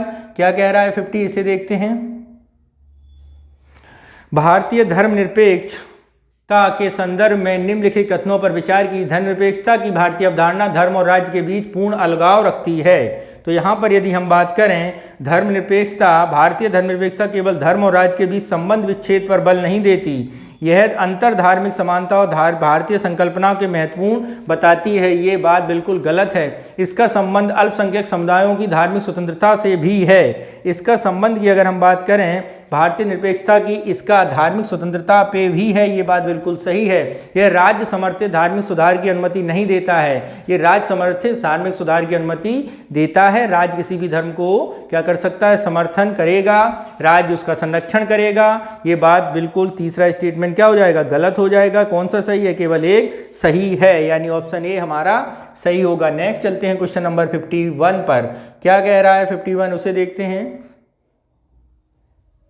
निम्नलिखित कथनों पर विचार कीजिए। क्या है, संविधान सभा में देशी रियासतों के समूहों को उनकी जनसंख्या के अनुपात में सीटों में आवंटन किया गया है। 2, संविधान सभा के गठन कैबिनेट मिशन के तहत प्रस्तावित योजना के अनुसार किया गया था। उपरोक्त में से कौन से कथन सही हैं? मित्रों, ये दोनों ही कथन सही हैं, यानी ऑप्शन ए हमारा सही हो जाएगा। नेक्स्ट चलते हैं क्वेश्चन नंबर 52 पर। क्या कह रहा है 52, उसे देखते हैं। भारतीय संविधान में शोषण के विरुद्ध अधिकार के अंतर्गत निम्नलिखित में से कौन से परिकल्पित हैं? बंधुआ मजदूरी का निषेध, अल्पसंख्यकों के हितों की सुरक्षा, अस्पृश्यता का उन्मूलन, कारखानों में बच्चों के नियोजन का निषेध। नीचे दिए गए कूट का प्रयोग कर सही उत्तर चुनिए। ठीक है, जरा देखते हैं कौन से सही उत्तर हैं। नीचे दिए गए कूट का प्रयोग कर सही उत्तर चुनना है। तो पहला क्या कह रहा है, बंधुआ मजदूरी का निषेध। ये बात की गई है अल्पसंख्यकों के हितों की रक्षा, ये शोषण के विरुद्ध नहीं है। शोषण के विरुद्ध आपके 23 और 24 हैं, जिसमें बंधुआ मजदूरी और कारखानों में बच्चों, ये 17 की बात है यहाँ पर। और ये अल्पसंख्यकों की बात जाएंगे तो 29 और 30 की बात और धार्मिक स्वतंत्रता की बात यहाँ पर आएगी। तो यहाँ पर 1 और 4 सही है, यानी ऑप्शन ए हमारा जो होगा वो सही होगा। 23 और 24 में इसकी बात की गई है। नेक्स्ट चलते हैं क्वेश्चन नंबर 53। भारत में निवारक नजरबंदी संदर्भ में निम्नलिखित कथनों पर विचार कीजिए। किसी व्यक्ति को गैर कानूनी तरीके के आधार पर गिरफ्तार किया जा सकता है। गैर कानूनी कार्य करने की संभावना के आधार पर गिरफ्तार किया जा सकता है। ये बात बिल्कुल सही है। संविधान में वर्णित प्रक्रिया का पालन किए बिना व्यक्ति को जेल नहीं भेजा जा सकता। वर्णित प्रक्रिया का पालन किए बिना जेल में नहीं भेजा जा सकता। संविधान में वर्णित प्रक्रिया का पालन किए बिना व्यक्ति को जेल नहीं भेजा जा सकता। ठीक है, जरा देखते हैं इसमें कौन सा है। आर्टिकल 22 में ऐसी बात की गई है, तो पहला कथन सही है। दूसरे कथन में अगर हम जाएं तो सामान्यतः किसी व्यक्ति को गिरफ्तारी के आधार पर उसके द्वारा किए गए अपराध तो परंतु इसे अपवाद स्वरूप जेल में भेजा जा सकता है, ये बात गलत हो जाएगी। कि इसकी अधिकतम अवधि 4 महीने 6 महीने भी हो सकती है, ये बात भी गलत है। उपरोक्त में से कौन से कथन सही नहीं है? 2 और 3 सही नहीं, यानी ऑप्शन सी हमारा इसका आंसर होगा। नेक्स्ट चलते हैं क्वेश्चन नंबर 54 पर। निम्नलिखित कथनों पर विचार कीजिए। राज्य के नीति निर्देशक तत्वों के उद्देश्य से अंतर्राष्ट्रीय शांति को बढ़ावा, समान नागरिक संहिता को लागू करने का प्रयास, ग्राम पंचायत को प्रोत्साहन, लोक कल्याण को बढ़ावा। नीचे दिए गए कूट का प्रयोग कर सही उत्तर चुनिए। केवल 1, केवल 2, केवल 3, सभी 4। तो यहाँ पर यदि हम बात करें, ये जो चारों हैं ये बिल्कुल सही है। राज्य के नीति निर्देशक तत्व में ये चारों की बातें की गई हैं। ठीक है, समान नागरिक संहिता आर्टिकल 44, ग्राम पंचायत 48, लोक कल्याणकारी को बढ़ावा देना ये भी 47, 48, 46 इसी से संबंधित हैं। ठीक है, अंतर्राष्ट्रीय शांति को 51 में वर्णित किया गया है। नेक्स्ट चलते हैं क्वेश्चन नंबर 55 पर। क्या है 55, इसे देखते हैं। निम्नलिखित में किसके अंतर्गत किसी समुदाय का राज्य सेवाओं में पर्याप्त प्रतिनिधित्व सुनिश्चित करने हेतु प्रावधान शामिल है? शोषण के विरुद्ध अधिकार, क्षमता का अधिकार, सांस्कृतिक और शैक्षिक अधिकार, स्वतंत्रता का अधिकार। तो यहाँ पर यदि हम बात करें किसके संदर्भ में ये बात की गई है, तो ये है समता के अधिकार के संबंध में राज्य सेवाओं में पर्याप्त प्रतिनिधित्व की बात आर्टिकल इक्वलिटी यानी 14 में बात की गई है। नेक्स्ट चलते हैं क्वेश्चन नंबर 56। क्या कह रहा है 56? इसे देखते हैं। निम्नलिखित कथनों पर विचार कीजिए। निदेशक तत्व सरकार के कार्यों पर प्रतिबंध लगाते हैं। क्या प्रतिबंध लगाते हैं? ये तो प्रेरणा देंगे, प्रतिबंध क्यों लगाएंगे? ठीक है, ठीक। दूसरा, मूल अधिकार सरकार के कार्य करने की प्रेरित करते हैं। मूल अधिकार सरकार को कार्य करने के लिए प्रेरित नहीं करते हैं, डीपीएसपी प्रेरित करते हैं। और ये फंडामेंटल राइट करते हैं, यानी एक दूसरे की बातें ये दोनों की दोनों क्या हो जाएंगी? गलत हो जाएंगी। तीसरा क्या बात कह रहा है? निदेशक तत्व शासन के आधारभूत सिद्धांत। हाँ, ये बात सही है, निदेशक तत्व आधारभूत सिद्धांत हैं, ये बात बिल्कुल सही है। समुदाय कल्याण के मूल अधिकारों के तहत शामिल किया गया है। सामुदायिक कल्याण मूल अधिकार नहीं, डीपीएसपी के अंतर्गत शामिल किया गया है। यानी चौथा भी हमारा क्या हो जाएगा? गलत। केवल एक सही, यानी ऑप्शन ए हमारा सही हो जाएगा। नेक्स्ट चलते हैं क्वेश्चन नंबर 57 पर। क्या कह रहा है 57? निम्नलिखित कथनों पर विचार विशेषताएं समानुपातिक प्रतिनिधित्व प्रणाली में संदर्भित करती हैं। बताइए।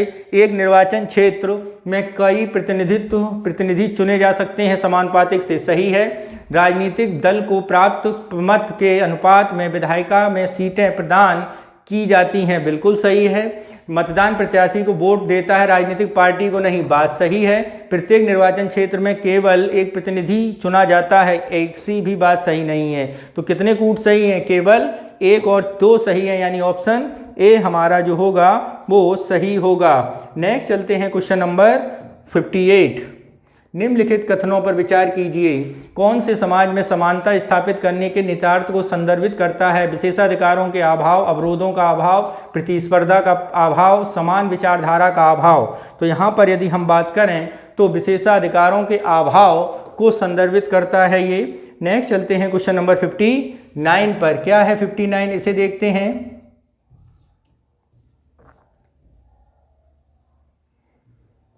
भारतीय निर्वाचन आयोग के संदर्भ में निम्नलिखित कथनों पर विचार कीजिए। क्या है? यह लोकसभा एवं विधानसभाओं के चुनाव कराने हेतु उत्तरदायी है, सही है। यह निर्वाचन आयुक्तों के कार्यकाल को सुरक्षा प्रदान की गई है, बिल्कुल की गई है। मुख्य निर्वाचन आयुक्त अन्य निर्वाचन आयुक्त से अधिक शक्तियां प्रदान की गई हैं, ये बात बिल्कुल गलत है, अधिक शक्तियां प्रदान नहीं की गई हैं। ठीक है, यानी तीसरा सही नहीं होगा। दूसरा, स्वतंत्रता के बाद अब तक निर्वाचन आयोग एक बहुसदस्यीय निकाय के रूप में कार्य कर रहा है। बहुसदस्यीय निकाय के रूप में अभी ही शुरू हुआ है 1994 के बाद, यानी ये भी क्या है? गलत है। और पहले दूसरे दोनों सही हैं। तो कितने सही हैं? बी ऑप्शन हमारा सही होगा। नेक्स्ट चलते हैं क्वेश्चन नंबर 60। क्या कह रहा है? निम्नलिखित में से किस प्रत्याशी को चुनाव की फर्स्ट पास्ट द पोस्ट प्रणाली से विजेता घोषित किया जाता है, जिसको अन्य सभी प्रत्याशियों से अधिक मत प्राप्त हों, जिसे कुल मतों का बहुमत प्राप्त हो, जो 50% से अधिक मत हासिल करके प्रथम स्थान पर हो, जो सर्वाधिक मत प्राप्त करने वाले दल का सदस्य होता है। तो यदि हम फर्स्ट पास्ट द पोस्ट की बात करें, अन्य सभी प्रत्याशियों से अधिक मत प्राप्त होते हैं, जो हमने इंग्लैंड से लिया है, यानी ऑप्शन ए हमारा सही होगा। नेक्स्ट चलते हैं क्वेश्चन नंबर 61 परिसीमन आयोग के संदर्भ में निम्नलिखित कथनों पर विचार कीजिए। क्या है? इस गठन को भारतीय निर्वाचन आयोग द्वारा, इसका गठन भारतीय निर्वाचन आयोग द्वारा नहीं किया जाता है, बिल्कुल गलत है। आर्टिकल 83 में कहा गया है कि संसद निर्वाचन करेगी प्रत्येक 10 साल बाद। इसके आदेशों को न्यायपालिका में चुनौती नहीं दी जा सकती, ये बात बिल्कुल सही है। हाल ही में इसका पहली बार गठन किया गया नहीं, इसका पहली बार गठन अभी नहीं किया गया है। इसका जो गठन किया गया था पहली बार, अगर हम बात करें, 4 बार हो चुका है, 1952, 63, 62, ठीक है, 73, 72 और 2002 में। यानी ऑप्शन कौन सा सही है? केवल एक सही है, यानी आर्टिकल को ऑप्शन बी हमारा सही होगा। नेक्स्ट चलते हैं क्वेश्चन नंबर 62 पर। क्या है? ग्राम पंचायत के संदर्भ में निम्नलिखित कथनों पर विचार कीजिए। यह ग्राम सभा के प्रति उत्तरदायी होता है, ग्राम पंचायत नहीं होती है। ग्राम सभा इसके मनमाने ढंग के काम करने पर नियंत्रण लगा सकती है, ये भी बात बिल्कुल गलत है। ऑप्शन डी हमारा सही होगा। ठीक है, ऐसा नहीं दिया गया, इतना सशक्त नहीं बनाया गया है ग्राम सभाओं को। ऑप्शन चलते हैं क्वेश्चन नंबर 63 पर। क्या कह रहा है 63? उसे देखते हैं। निम्नलिखित कथनों पर विचार कीजिए। भारतीय संविधान में सार्वभौमिक वयस्क मताधिकार की समानता के आधार पर आधारित है। ये बात बिल्कुल क्या है, सही है। ठीक है, उपरोक्त सार्वभौमिक वयस्क मताधिकार देश के प्रत्येक व्यक्ति को मत देने का अधिकार, नहीं, प्रत्येक व्यक्ति को नहीं, देश के निवासी को। पहली बात तो ये समझ लो, भारत के निवासी को देता है। पहला कथन गलत, दूसरा गलत, पहला सही, यानी ऑप्शन सी हमारा सही होगा। नेक्स्ट चलते हैं क्वेश्चन नंबर 64 पर। क्या है, निम्नलिखित कथनों पर विचार कीजिए। क्या है विचार, संविधान में भारत के सभी राज्यों में द्विसदनात्मक विधायिका का प्रावधान किया गया है। सभी राज्यों में नहीं है, केवल 6 राज्यों में है, यानी पहला स्टेटमेंट गलत हो जाएगा। दूसरे पर चलते हैं, इस राज्यसभा के सदस्यों का चुनाव विधानसभा के निर्वाचित सदस्यों द्वारा किया जाता है। ये बात बिल्कुल सही है, यानी ऑप्शन बी हमारा जो है सही हो जाएगा। नेक्स्ट चलते हैं क्वेश्चन नंबर 65 पर। क्या है, निम्नलिखित में से कौन से अधिकार अनुच्छेद 22 के तहत किसी व्यक्ति को हिरासत में लिए जाने की स्थिति में प्राप्त हैं? तो अनुच्छेद 22 के तहत लिखते हैं, गिरफ्तार करने के आधार जानने, यानी राइट टू नो। ये बात बिल्कुल सही है, गिरफ्तारी का कारण बताना पड़ेगा। 24 घंटे के भीतर मजिस्ट्रेट में पेश होने का अधिकार पता है। विधि व्यवसायी के परामर्श वकील रखने का अधिकार सही है। हिरासत में यातना से बचने का अधिकार, ये चारों बिल्कुल सही है, यानी ऑप्शन डी हमारा सही होगा। नेक्स्ट चलते हैं क्वेश्चन नंबर 66 पर। क्या है 66, निम्नलिखित पर विचार कीजिए। पॉकेट वीटो, निलंबनकारी वीटो, अत्यंतिक वीटो, उपरोक्त में से कितने वीटो के अंतर्गत भारत के राष्ट्रपति द्वारा किसी विधेयक को अनिश्चित काल के लिए लंबित किया जा सकता है? केवल एक, केवल दो, सभी तीन, कोई भी नहीं। तो यहाँ पर यदि हम बात करें कौन सा ऑप्शन सही है, पॉकेट वीटो, निलंबनकारी वीटो, अत्यंतिक वीटो, तो उपरोक्त में से कितने वीटो के अंतर्गत भारत के राष्ट्रपति द्वारा किसी विधेयक को अनिश्चित काल के लिए लंबित किया जा सकता है? तो पॉकेट वीटो के अंतर्गत ऐसा किया जा सकता है। ठीक है, किसके अंतर्गत, पॉकेट वीटो के अंतर्गत। ठीक है, नेक्स्ट है ऑप्शन ए हमारा सही हो जाएगा। ठीक है, नेक्स्ट चलते हैं क्वेश्चन नंबर 67 पर। क्या है 67, इसे देखते हैं। केंद्रीय मंत्रिपरिषद के संदर्भ में निम्नलिखित कथनों पर विचार कीजिए। प्रधानमंत्री सहित अन्य मंत्रियों की नियुक्ति राष्ट्रपति द्वारा की जाती है, बिल्कुल सही है। मंत्रियों को पद और मंत्रालय का आवंटन राष्ट्रपति द्वारा किया जाता है। मंत्रियों को पद और मंत्रालय के आवंटन के बारे में बात करें तो ये राष्ट्रपति जो करता है वो प्रधानमंत्री की सलाह पर करेगा। ठीक है, प्रधानमंत्री की सलाह पर करेगा, राष्ट्रपति द्वारा नहीं होता, ये पीएम द्वारा होता है, ये बात ध्यान रखना। यानी दूसरा गलत। संसद के सदस्य बिना हुए कोई व्यक्ति मंत्री बन रहा है और उसे 6 महीने के पश्चात संसद की किसी भी सदन की सदस्यता ले, संसद का सदस्य हुए बिना यदि कोई व्यक्ति मंत्री बनता है तो उसे 6 महीने के पश्चात नहीं, यहाँ पे विशेष ध्यान देना, अंडर 6 मंथ, 6 महीने के भीतर। ठीक है, यानी तीसरा भी गलत हो जाएगा। तो कौन सा सही है, केवल एक सही है, यानी ऑप्शन ए हमारा सही होगा। नेक्स्ट चलते हैं क्वेश्चन नंबर 68 पर। क्या है 68, उपराष्ट्रपति के संदर्भ में निम्नलिखित कथनों पर विचार कीजिए। इसके निर्वाचन के संबंधित सभी विवादों का निपटारा निर्वाचन आयोग द्वारा किया जाता है। ठीक है, ये बात क्या है, बिल्कुल ही गलत है। संबंधित सभी पदों का निर्वाचन विभाग द्वारा नहीं किया जाएगा। दूसरा, भारत का नागरिक जो राज्यसभा के सदस्य निर्वाचित होने की योग्यता रखता है पद के लिए निर्वाचित हो सकता है, बिल्कुल सही। ये अपने त्यागपत्र भारत के राष्ट्रपति को दे सकता है, ये बात भी बिल्कुल सही है, यानी 2 और 3 सही है, ऑप्शन बी हमारा सही होगा। नेक्स्ट चलते हैं क्वेश्चन नंबर 69 पर।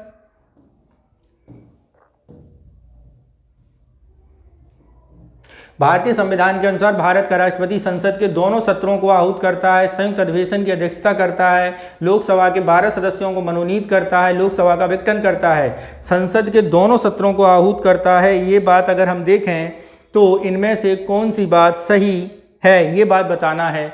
ये अधिवेशन संयुक्त दोनों सदनों को आहूत करता है, सही है। संयुक्त अधिवेशन की अध्यक्षता लोकसभा स्पीकर करेगा। कौन करेगा, लोकसभा स्पीकर करेगा, राष्ट्रपति नहीं करता, ये बात गलत हो जाएगी। लोकसभा में 12 सदस्य लोकसभा में नहीं राज्यसभा में मनोनीत करता है, ये भी बात गलत हो जाएगी। लोकसभा का विघटन करता है, ये बात बिल्कुल सही हो जाएगी, यानी ऑप्शन 1 और 4 हमारे सही होंगे। ठीक है, नेक्स्ट चलते हैं क्वेश्चन नंबर 70 पर। क्या है, नौकरशाही के संदर्भ में निम्नलिखित कथनों पर विचार कीजिए। राजनीतिक स्थायित्व को सुलभ बनाने का वाला अभिकरण, संघीय ढांचे में स्थायित्व को मजबूत करने वाला अभिकरण, लोक नीति को कार्यान्वित करने वाला अभिकरण। तो यदि हम यहाँ पर बात करें तो ये राजनीतिक स्थायित्व नहीं है, ये कार्यपालिका को स्थायित्व देने की बात है कि ठीक है, यानी पहला गलत। दूसरा, संघीय ढांचे में स्थायित्व करने वाला अभिकरण, ये बात बिल्कुल सही है। लोक नीति कार्यान्वयन, ये भी बात सही है, यानी ऑप्शन सी हमारा सही हो जाएगा। नेक्स्ट चलते हैं क्वेश्चन नंबर 70। क्या है? राज्य और लोकसभा की शक्तियों के निम्नलिखित में क्षेत्रों में समान हैं। ठीक है, बताना है। पहला, अखिल भारतीय सेवाओं के गठन करने में राज्यसभा की शक्ति क्या है? ज़्यादा है। अखिल संविधान संशोधन में लोकसभा और राज्यसभा दोनों क्या हैं? बराबर हैं। कटौती प्रस्ताव में लोकसभा की शक्ति ज़्यादा है। धन विधेयक में प्रस्तुत करने में लोकसभा की शक्ति ज़्यादा है। तो यहाँ पर कौन से बराबर होंगे? बी ऑप्शन हमारा सही होगा। नेक्स्ट चलते हैं क्वेश्चन नंबर 72। राज्यसभा के संदर्भ में निम्नलिखित कथनों पर विचार कीजिए। यह भारत के राज्यों का प्रतिनिधित्व करती है, बिल्कुल बात सही है। सभी सदस्यों का कार्यकाल एक साथ पूरा होता है, बिल्कुल नहीं। इसमें नागरिकों के सभी राज्यों को एक समान प्रतिनिधित्व सुनिश्चित किया, सभी राज्यों का एक समान भी सुनिश्चित नहीं किया गया है। तो यहाँ पर यदि हम बात करें, ये जो सदस्यों का कार्यकाल है वो 2/3 सदस्य 2 वर्ष में क्या हो जाते? 1/3 सदस्य 1/3 सदस्य 2 वर्षों में रिटायर हो जाते हैं और 6 वर्ष का कार्यकाल होता है, यानी ऑप्शन जो है बी हमारा होगा, क्योंकि इसमें गलत ही पूछा था। क्या पूछा था? गलत ही पूछा था, यानी ऑप्शन जो बी है हमारा वो सही होगा। ठीक है मित्रों, नेक्स्ट चलते हैं क्वेश्चन नंबर 73 पर। क्या कह रहा है? भारत में संसद में किनके द्वारा मंत्रिपरिषद को नियंत्रण रखती है? संसद किनके द्वारा मंत्रिपरिषद को नियंत्रण रखती है? स्थगन प्रस्ताव के द्वारा रखती है, बिल्कुल सही है। प्रश्नकाल में प्रश्न पूछकर रखती है, अविश्वास प्रस्ताव लाकर रखती है, शून्यकाल के दौरान रखती है, कटौती प्रस्ताव लाकर रखती है, यानी इन सभी के द्वारा नियंत्रित रखती है, यानी ऑप्शन कौन सा सही हो जाएगा? डी हमारा जो है वो सही हो जाएगा। ठीक है, नेक्स्ट चलते हैं क्वेश्चन नंबर 74 पर। क्या कह रहा है 74? देखते हैं। न्यायालय के रिट अधिकारिता के विषय में निम्नलिखित कथनों पर विचार कीजिए। केवल सर्वोच्च न्यायालय एवं उच्च न्यायालय ही रिट जारी कर सकते हैं, बिल्कुल बात सही है। सर्वोच्च न्यायालय और उच्च न्यायालय ही रिट जारी करेंगे, ये बात बिल्कुल सही है। ठीक है, निचली अदालत के अधिकार क्षेत्र के अतिक्रमण को निषेध आदेश जारी होता है, बिल्कुल सही है। संवैधानिक उपचारों के अधिकार डॉक्टर अंबेडकर ने हृदय और आत्मा का, ये भी बात बिल्कुल सही है, यानी ऑप्शन सी हमारा यहाँ पर सही होगा। नेक्स्ट चलते हैं क्वेश्चन नंबर 75। धन विधेयक के संदर्भ में निम्नलिखित कथनों पर विचार कीजिए। क्या है? राज्यसभा इसे स्वीकार कर सकती है अथवा इसमें संशोधन प्रस्ताव कर सकती है, सही है। राज्यसभा द्वारा प्रस्तावित संशोधनों को स्वीकार करना लोकसभा पर निर्भर करता है, ये भी बात सही है। दोनों सदनों के मतभेद होने की स्थिति में राष्ट्रपति संसद संयुक्त अधिवेशन नहीं, इसमें संयुक्त अधिवेशन बुलाने का प्रावधान नहीं है। संविधान संशोधन और धन विधेयक के लिए संयुक्त अधिवेशन नहीं बुलाया जाता है मेरे साथियों, यानी कितने सही हैं? 1 और 2 सही हैं, यानी ऑप्शन बी हमारा यहाँ पर सही होगा। नेक्स्ट चलते हैं क्वेश्चन नंबर 76। क्या कह रहा है? निम्नलिखित पर विचार कीजिए। क्या है विचार करने को, जरा देखते हैं। लोकतंत्रात्मक गणराज्य प्रतिष्ठा की समानता, व्यक्ति की गरिमा, पद निरपेक्षता, उपरोक्त में से संविधान की प्रस्तावना में सब हैं, 3-4 बातें प्रस्तावित हैं, यानी ऑप्शन डी हमारा सही होगा। नेक्स्ट चलते हैं क्वेश्चन नंबर 77।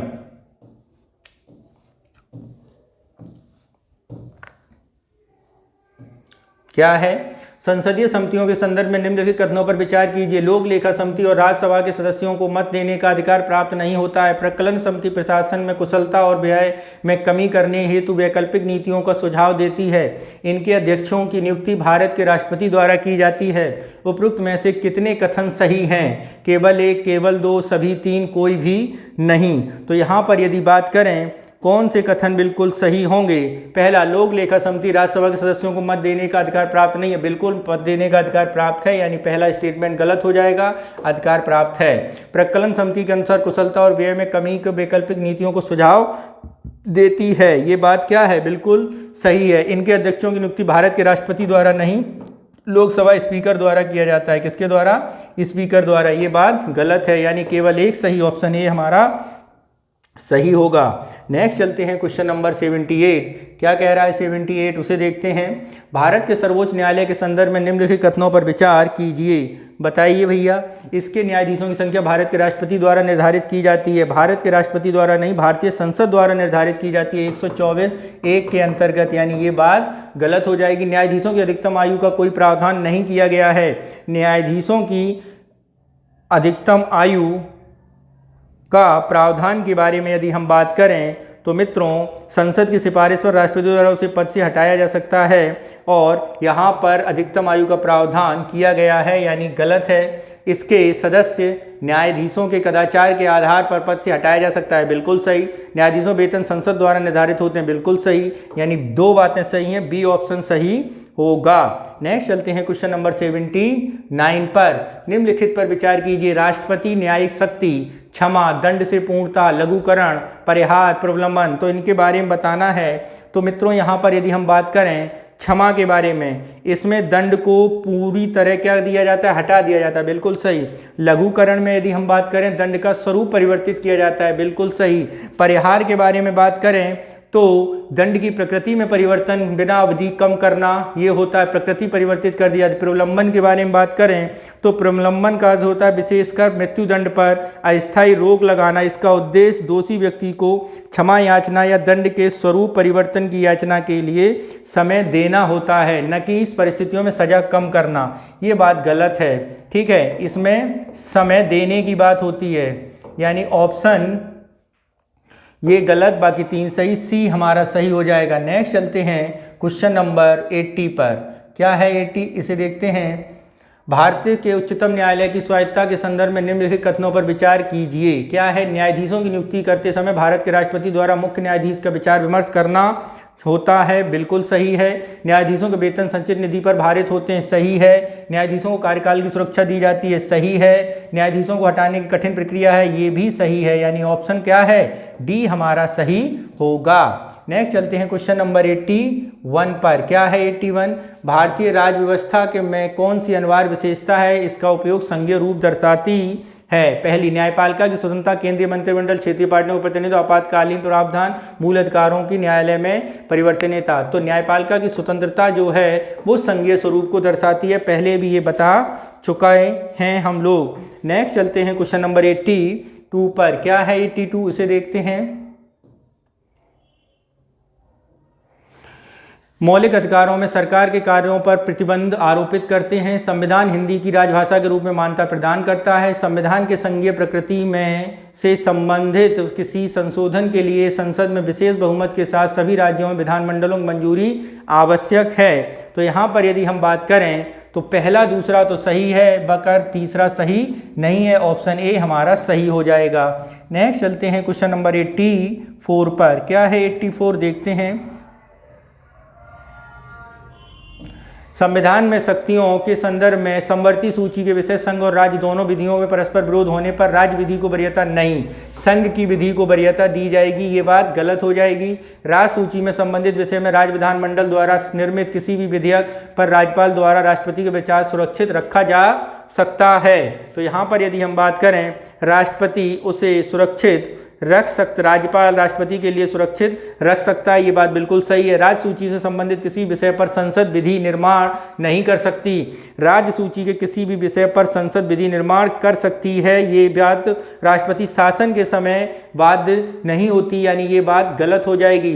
भारत में अवशिष्ट शक्तियां संघ सरकार को प्रदान की गई हैं, ये बात बिल्कुल सही, यानी 2 और 4 सही हैं, ऑप्शन बी हमारा सही होगा, ठीक है। नेक्स्ट चलते हैं क्वेश्चन नंबर 84 पर। क्या है 84, देखते हैं। राज्यपाल के संदर्भ में निम्नलिखित कथनों पर विचार कीजिए। वर्ष के प्रथम सत्र के प्रारंभ में राज्यपाल द्वारा सदन को संबोधित किया जाता है। सदन को नहीं, विधान परिसभा को संबोधित करने की बात यहाँ पर की गई है, ठीक है। तो यहाँ पर पहला स्टेटमेंट जो है वो सही, अगर सदन के बारे में या प्रथम सत्र को सदन, यहाँ विधानसभा की बात की जा रही है तो ये सही हो जाएगा। विधानमंडल द्वारा पारित कोई भी विधेयक राज्यपाल की सहमति के बिना कानून नहीं बन सकता, ये भी सही है। इसके द्वारा जारी अध्यादेश 3 महीनों के भीतर विधानमंडल की स्वीकृति आवश्यक है, 3 महीने नहीं है, 6 महीनों के भीतर की बात होती है, यानी ये बात गलत हो जाएगी। केवल 1 और 2 सही है, ऑप्शन ए हमारा सही हो जाएगा। जाएगा। नेक्स्ट चलते हैं क्वेश्चन नंबर 85 पर। विधान परिषद के संदर्भ में निम्नलिखित कथनों पर विचार कीजिए। विधानसभा द्वारा इसका निर्माण अथवा उत्साधन किया जा सकता है। यह भारत में आधे से अधिक राज्यों में विद्यमान है। किसी भी परिस्थिति में इसके सदस्यों की संख्या 40 से कम नहीं हो सकती।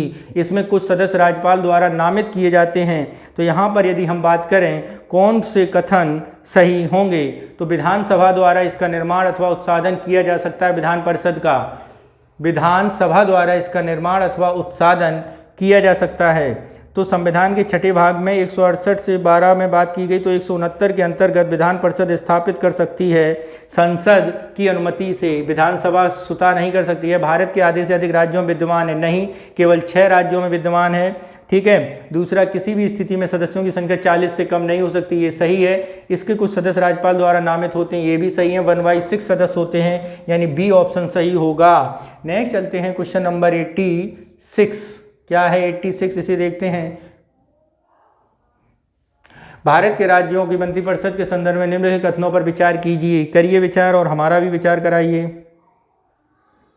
क्या है? राज्य की मंत्रिपरिषद सामूहिक रूप से विधानसभा के प्रति उत्तरदायी है, सही है। किसी भी मंत्री के लिए विरुद्ध अविश्वास प्रस्ताव किया जाए तो संपूर्ण मंत्रिपरिषद को अविश्वास प्रस्ताव माना जाएगा, बिल्कुल सही। कथन ये हमारा सही होगा।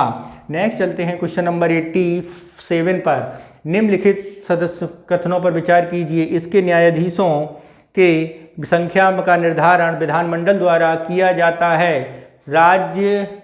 इसके न्यायाधीशों की संख्या का निर्धारण विधानमंडल द्वारा, इसके मुख्य नियुक्ति राष्ट्रपति द्वारा मुख्य रूप भारत के मुख्य न्यायाधीश के संबंधित राज्य के राज्यपाल के परामर्श से की जाती है। पहला तो सही है, लेकिन दूसरा अगर हम बात करें तो वो पहला गलत है, दूसरा सही है। यहाँ पर न्यायाधीशों में वेतन और भत्ते राष्ट्रपति द्वारा नहीं, संसद द्वारा निर्धारित किए जाते हैं। सेवानिवृत्त न्यायाधीश किसी भी न्यायालय में वकालत नहीं कर सकता। सेवानिवृत्त न्यायाधीश के बारे में यदि हम बात करें तो वो किसी भी अदालत में वकालत उस सुप्रीम हाई कोर्ट को छोड़कर कर सकता है, उच्चतम न्यायालय में कर सकता है और उच्च न्यायालयों में वकालत कर सकता है। ये बात बिल्कुल गलत है, यानी एक सही ऑप्शन ए हमारा जो होगा सही होगा। नेक्स्ट चलते हैं क्वेश्चन नंबर 88। निम्नलिखित में कौन सा उच्च न्यायालय के प्रारंभिक क्षेत्राधिकार के अंतर्गत आता है? देखते हैं। तलाक संबंधी विधि प्रारंभिक क्षेत्राधिकार, कंपनी की कम संबंधित विधि, ये भी प्रारंभिक क्षेत्र, न्यायालय की अवमानना प्रारंभिक, न्यायिक पुनर्वलोकना, ये आपके उच्च न्यायालय की बात है, उच्च न्यायालय की नहीं, यानी ऑप्शन डी हमारा सही होगा। ये जो है वो सुप्रीम कोर्ट की बात है। ठीक है, न्यायिक पुनरावलोकन।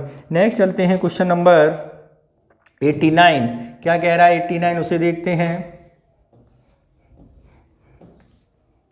राज्य वित्त आयोग के संदर्भ में निम्नलिखित कथनों पर विचार कीजिए। इसका गठन 5 वर्ष में केंद्र सरकार द्वारा किया जाता है। ये बात केंद्र सरकार द्वारा नहीं, राष्ट्रपति द्वारा किया जाता है। ये बात जरा समझा करो, यानी ये गलत हो जाएगा। दूसरा क्या है? इसका उद्देश्य स्थानीय निकायों को धन आवंटन करना है। ये बात राज्यपाल द्वारा, केंद्र है ना, तो राज्यपाल द्वारा करता है राज्य वित्त आयोग। तो पहला सही, दूसरा सही, पहला गलत, दूसरा सही, यानी ऑप्शन बी हमारा सही होगा। नेक्स्ट चलते हैं क्वेश्चन नंबर 90 पर। क्या है 90, इसे देखते हैं। भारतीय चुनाव प्रणाली के संदर्भ में निम्नलिखित बातों पर विश्वास करिए और बताइए हमें क्या कह रहा है। सार्वभौमिक वयस्क मताधिकार, प्रत्येक निर्वाचन क्षेत्र में लगभग समान मतदाता, ठीक है, यानी प्रत्येक निर्वाचन क्षेत्र में लगभग समान मतदाता, ऐसी बात नहीं है। 18 वर्ष की आयु के ही लोग क्या होते हैं, मत देने का अधिकार दिया जाता है। यानी पहला स्टेटमेंट क्या हो जाएगा हमारा, सही नहीं है। कमजोर वर्गों को प्रतिनिधित्व, वयस्क नागरिकों का मताधिकार, कमजोर लोगों का प्रतिनिधित्व अगर हम बात करें तो ये भी सही सुमेलित नहीं है। खुली राजनीतिक प्रतिस्पर्धा, चुनाव में प्रतिभाग की स्वतंत्रता, ये बात सही है। खुली राजनीतिक प्रतिस्पर्धा, एक मत एक मूल, अनुसूचित जातियों जनजातियों सीटों का आरक्षण, ये बात भी सही नहीं है। यानी कौन सही, केवल एक सही, ऑप्शन ए हमारा सही होगा। नेक्स्ट चलते हैं क्वेश्चन नंबर 91। स्थानीय सुशासन के संदर्भ में निम्नलिखित कथनों पर विचार कीजिए। लॉर्ड मेयो के स्वशासन मैग्ना कार्टा कहा जाता है लॉर्ड मेयो को, ठीक है, तो ये बात क्या है, सही नहीं है। 1919 में भारत शासन अधिनियम के अंतर्गत इसे आरक्षित विषय बनाया गया था, ठीक है, आरक्षित विषय बनाया गया था, ये भी बात बिल्कुल गलत है। 1919 में इसे आरक्षित और हस्तांतरित 1909 में बनाए गए थे। ब्रिटिश स्थानीय सुशासन को मुकामी बोर्ड कहा जाता था, बिल्कुल सही। राज्य का विधानमंडल पंचायतों गठन संबंधित व्यवस्था करता है, ये बात बिल्कुल सही, यानी 2 कथन सही, ऑप्शन बी हमारा सही हो जाएगा। नेक्स्ट चलते हैं क्वेश्चन नंबर 92 2 पर। क्या है 92? पंचायतों के संदर्भ में निम्नलिखित कथनों पर विचार कीजिए। इसका कार्यकाल 5 वर्ष होता है, बिल्कुल 5 वर्ष होता है इसका कार्यकाल, ठीक है। ठीक, इसके कार्यकाल समाप्त होने, विघटन होने का निर्वाचन 6 महीने के भीतर हो जाना चाहिए, ये भी सही। संघ सरकार के अधिकार क्षेत्र में वृद्धि कर सकता है, नहीं, यानी 1 और 2 सही है, ऑप्शन ए हमारा सही होगा। नेक्स्ट चलते हैं क्वेश्चन नंबर 93। क्या कह रहा है 93? अनुसूचित क्षेत्रों में पंचायतों का विस्तार पीसा अधिनियम 1996 के अंतर्गत संदर्भित है, कौन सा कथन सही नहीं है ये बताना है। पहला कथन, आदिवासी क्षेत्रों में सुशासन प्रदान करता है, बिल्कुल सही। पारंपरिक अधिकारों को मान्यता प्रदान करता है, ये भी सही है। जनजातीय क्षेत्रों में स्वायत्त क्षेत्रों का निर्माण वो इसके अंतर्गत नहीं होता है, यही हमारा क्या हो जाएगा, गलत हो जाएगा पेशा से, ठीक है। नेक्स्ट चलते हैं क्वेश्चन नंबर 94। क्या है क्वेश्चन नंबर 94, उसे देखते हैं।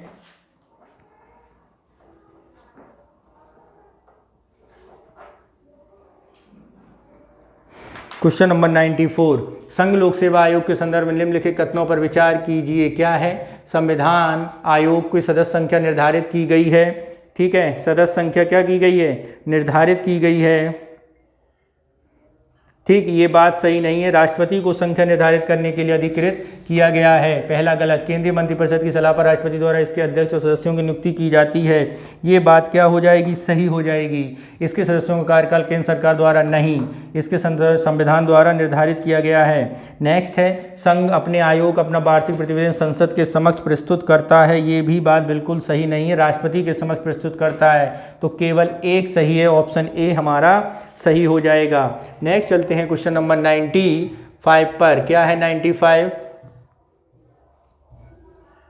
95 देखते हैं, निम्नलिखित में से कौन सा निर्वाचन आयोग का कार्य है? निर्वाचक सूची का अधीक्षण करना, उपराष्ट्रपति का निर्वाचन, राजनीतिक दलों को मान्यता प्रदान करना, चुनाव आवंटन करना, निर्वाचन खर्चों का ब्यौरा की जांच और नीचे दिए गए कूट का सही प्रयोग। तो यहाँ पर यदि हम बात करें निर्वाचन आयोग के लिए, ये सारे कार्य निर्वाचन आयोग द्वारा किए जाते हैं, यानी ऑप्शन डी हमारा हो जाएगा सही। नेक्स्ट चलते हैं क्वेश्चन नंबर 96। भारत में महान्यायवादी के संदर्भ में निम्नलिखित कथनों पर विचार कीजिए, करिए विचार। क्या है, इसकी नियुक्ति केंद्र सरकार द्वारा की जाती है, इसकी नियुक्ति केंद्र सरकार द्वारा नहीं, राष्ट्रपति द्वारा की जाती है। इसका सर्वोच्च न्यायालय के न्यायाधीश की नियुक्ति होने के लिए निर्धारित योग्यताओं का होना चाहिए, ये बात बिल्कुल सही है। संसद के दोनों सदनों में मताधिकार का अधिकार उसे नहीं होता है, तो केवल एक सही, ऑप्शन बी हमारा सही होगा। वित्त आयोग के संदर्भ में निम्नलिखित कथनों पर विचार कीजिए। यह एक सांविधिक निकाय है, यह संचित निधि द्वारा राज्यों को दिए जाने वाले अनुदान और सिद्धांतों को निर्धारण करता है। इसके सदस्यों को पुनर्नियुक्ति नहीं की जा सकती। इसका अध्यक्ष सार्वजनिक मामलों के अनुभवी व्यक्ति होना चाहिए।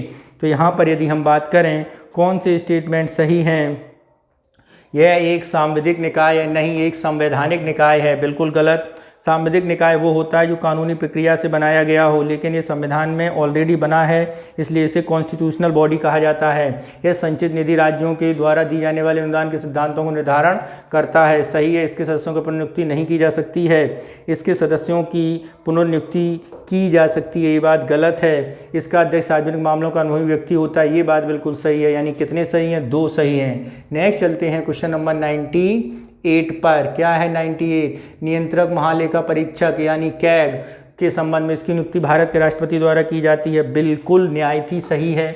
इसको अवकाश ग्रहण करने के बाद किसी भी सरकारी पद पर नियुक्त नहीं किया जा सकता, बिल्कुल सही है। इसके कार्यकाल संबंधित समस्त खर्चे भारत संचित निधि में, ये भी सही है, तो ऑप्शन सी हमारा सही हो जाएगा। नेक्स्ट चलते हैं क्वेश्चन नंबर 99। भारत के उपराष्ट्रपति के संदर्भ में निम्नलिखित कथनों पर विचार कीजिए, बताइए जरा। तो उपराष्ट्रपति निर्वाचन मंडल संसद के दोनों सदनों के सभी सदस्य तथा राज्यों के विधानसभाओं के सदस्य इसके नहीं होते हैं, ये बात गलत हो जाएगी, पहला गलत। उपराष्ट्रपति के पद को हटाने के लिए संकल्प संसद के किसी भी सदन में बहुमत नहीं, राज्यसभा में होना है, ये भी बात गलत, यानी ऑप्शन डी हमारा सही होगा। नेक्स्ट चलते हैं 100 क्वेश्चन नंबर। क्या कह रहा है 100?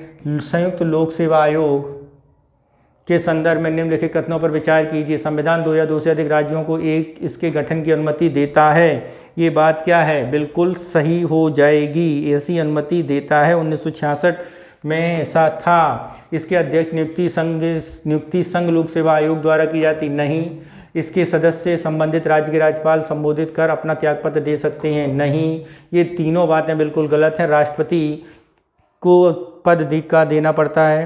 तो यहाँ पर यदि हम बात करें केवल एक स्टेटमेंट सही है, यानी ऑप्शन ए हमारा जो है सही होगा, बाकी दोनों गलत हैं। तो इस तरह मित्रों आज हम लोगों ने संस्कृति IAS संस्थान का मॉडल टेस्ट पेपर लगाया। शीघ्र अन्य पेपर भी अपलोड कर दिए जाएंगे और इसके साथ ही PCS के पेपर अपलोड हो रहे हैं, तो आप उन्हें हमारे चैनल के माध्यम से प्राप्त कर सकते हैं। टेलीग्राम में लिंक दिया गया, आप हमारे टेलीग्राम चैनल को से जुड़िए और अपने क्वेरी जो भी हैं वो वहाँ से प्राप्त कर सकते हैं। बाकी कमेंट बॉक्स में जो भी समस्या है आप कमेंट बॉक्स में कमेंट कर सकते हैं। लाइक और सब्सक्राइब करना ज़रूर ना भूलें, क्योंकि लाइक और सब्सक्राइब करने में आपका 1 सेकंड से भी कम समय लगता है मेरे मित्रों और मेरे साथियों। धन्यवाद। जय हिंद।